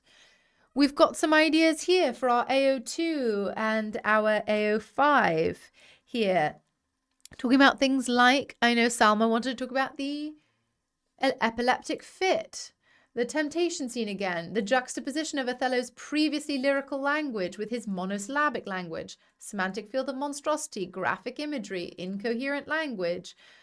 This fit as the physical manifestation of his poisoning. So if we've spent the whole last paragraph talking about Iago poisoning him, then we could say, okay, this does show that he is affected by this. It makes him monstrous. It makes him inhuman. It makes him sick. And we've got a load of quotations to talk about this. From this very good phrasing here and this clearly floral phrasing of my services, which I've done the signori, will out-tongue his complaints as a way to say, I have done good things that will stand up for me in my reputation, even though Brabantio is trying to attack me in the court. And this as juxtaposed to this here of confess handkerchief, O devil, that Elman wanted to talk about as well. And as Iago watches this, work on my medicine work. So perhaps he's thinking about something that in his mind will cure a problem, but also thinking about this medicine maybe as revealing something or poisoning Othello, revealing something about his character. The oh, blood, blood, blood, of course. Emilia talking about it's a monster begot on itself. This is jealousy. So thinking about Othello is literally being consumed by a monster of sorts. Again, the language, the swearing. He sounds much more like Iago now. If you want to could you separate the stage directions? Yeah, definitely, Elman. You could also talk about the asides of Iago, the fact that he's talking to the audience and thus making us complicit. Yeah, for sure. That tells us definitely something about him. And then Othello making him monstrous. He's describing himself as the base Indian and the circumcised dog. So in his mind, he's also become a monster, right? Because he views himself as an enemy, not only to Desdemona, but to Venice, right? These dogs he's describing about people who were fighting against the Venetians at the time. And he's seeing himself not only as an enemy, as a monster, but also as unhuman now, right? So that his monstrosity, his trajectory is complete there. Again, we've got critics here giving us quite a lot to do with women as well. In this paragraph, we've got the graphic imagery and the black and white imagery. We've got Emilia talking about women being consumed and rejected. Othello talking about his relief must be to loathe her, him preferring that all of his soldiers had tasted her sweet body than him know about one person having sex with her. So this idea of, again, consumption and violence, really, sexual violence, violence again, this disturbance taking away his tranquility, this idea of she must die or else she'll betray more men, so her being sacrificed in order to stop her betrayal of other people, so rather protecting more men than her. This idea of him having her life in his hands, him actually viewing her as, in a way, already dead, and also in a way as inhuman, and also in a way as preferring her as an object than as a person. We've spoken about this quotation already. And then him saying, even in Act 5, Scene 2, when she is dead in front of him, that he proceeded on just grounds. We've got loads of ideas here. I'm just conscious of the time, so I'm kind of speeding through. But all of this is also in the workbook, so you have all of this here for you as well. Motifs of contamination, semantic fields of violence, Othello giving in immediately to Iago and not really checking with Desdemona in a clear way. Not believing her in the interrogation, justification, and then some critics again, Ryan, Levis, Phillips, and Bradley. Again, not the only ones you can use, but some to guide you should you need help. And then with this sort of counter argument here, Othello's immediate insecurities here, as we spoke about from Act 1, perfect soul, etc., feeling like he has to defend himself. Him feeling fated in his love when he's reunited with Desdemona in Cyprus in Act 2, saying, I worry I'll never be this happy again. Ooh. Right? So, where she is committed to their happiness and expects there to be more happiness. He is already kind of looking for ways that this is going to go wrong. Trying to justify this by saying she had eyes and chose me. But to be once in doubt is to be once resolved. So as soon as he doubts, he is resolved. Again, we've spoken about this one again. Notice this is the second time we've got chamberers or other people he's talking about that he's not like, and this being a justification for why people wouldn't like him. And then him really being released in his monstrosity and becoming monstrous, arguably because he was always that way, and Levis does seem to think that. My bloody thoughts with violent pace shall never look back. So he does, once Iago gives him the idea, kind of let loose on this monstrosity that he gets carried away with and shouldn't be so quick to immediately jump on, which suggests maybe it was inside him the whole time, because this journey was in a matter of a couple of days. Right? Again, some guidance here. And then a conclusion. This again was for prejudice, so you can see without exactly me having to write out a paragraph or a conclusion, so that you can practice this with the male anxieties one, but I'll read it for you again. In conclusion, prejudice serves as a fundamental theme across Shakespeare's Othello, as it serves as both a catalyst of the play's action and a poisonous force that infects each of the characters as it spreads across the play. By the conclusion of the play, racist and sexist prejudice of Iago and the other characters have consumed Othello, and he becomes the very monster that Venetian society believed him to be.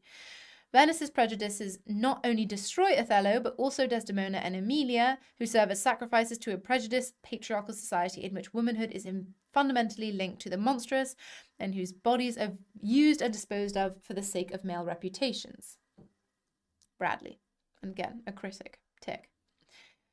Perhaps here Shakespeare seeks to highlight the deep-rooted and ubiquitous nature of prejudice, which, like Iago's poisonous language, contaminates every facet of society. A contemporary audience, a Jacobean audience, whose fears of outsiders were validated and promoted by King James I himself, may have seen their own insular society reflected in that of Othello's Venice. Similarly, Shakespeare's modern audience may see through Othello's capitulation to the power of prejudice a harsh lesson for the society continually plagued by racism, sexism, and xenophobia. So with this then, we've got a return to the question. In conclusion, prejudice serves as a fundamental theme, and explain why. A brief summary of the arguments here, by the conclusion, Iago and the other characters consumed Othello, becomes monster, further pushing of these arguments to their conclusion and final presentation. So if you hadn't got to the final scene, for example, and ideally you would have done, then make sure you link all of those consequences together. They don't only destroy him, but also everyone else. And then link that to the fact that they're all destroyed for the sake of that initial reputation. And then suggestion of the writer's intention and different audiences' reaction. Easy way to get some extra nuance points here.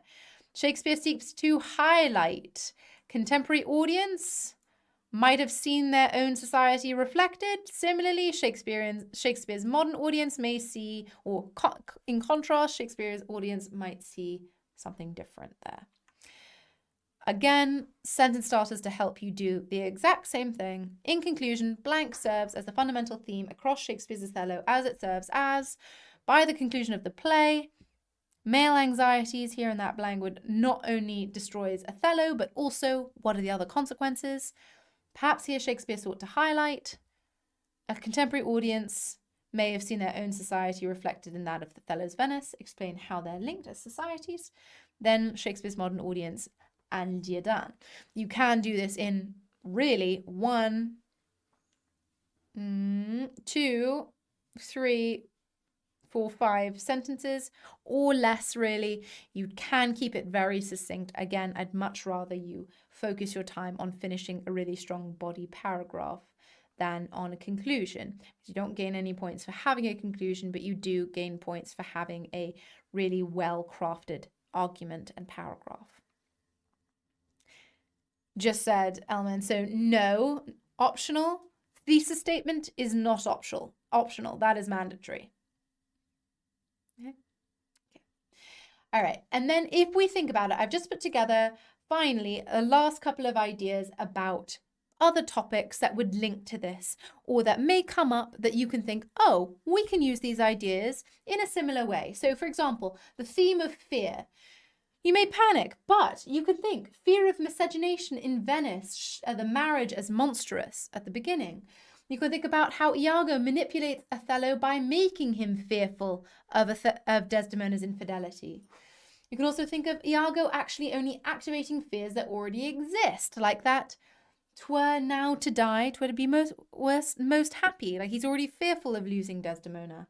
Or Desdemona's potential fear of Othello, or the fear of the loss of reputation making someone bestial, and talking about Cassio as well as Othello, or talking about Emilia as unfearful of her husband and defiant because she will speak even on point of death, or of fear and sight, linking about the marital bedroom, the handkerchief, the object poison sight.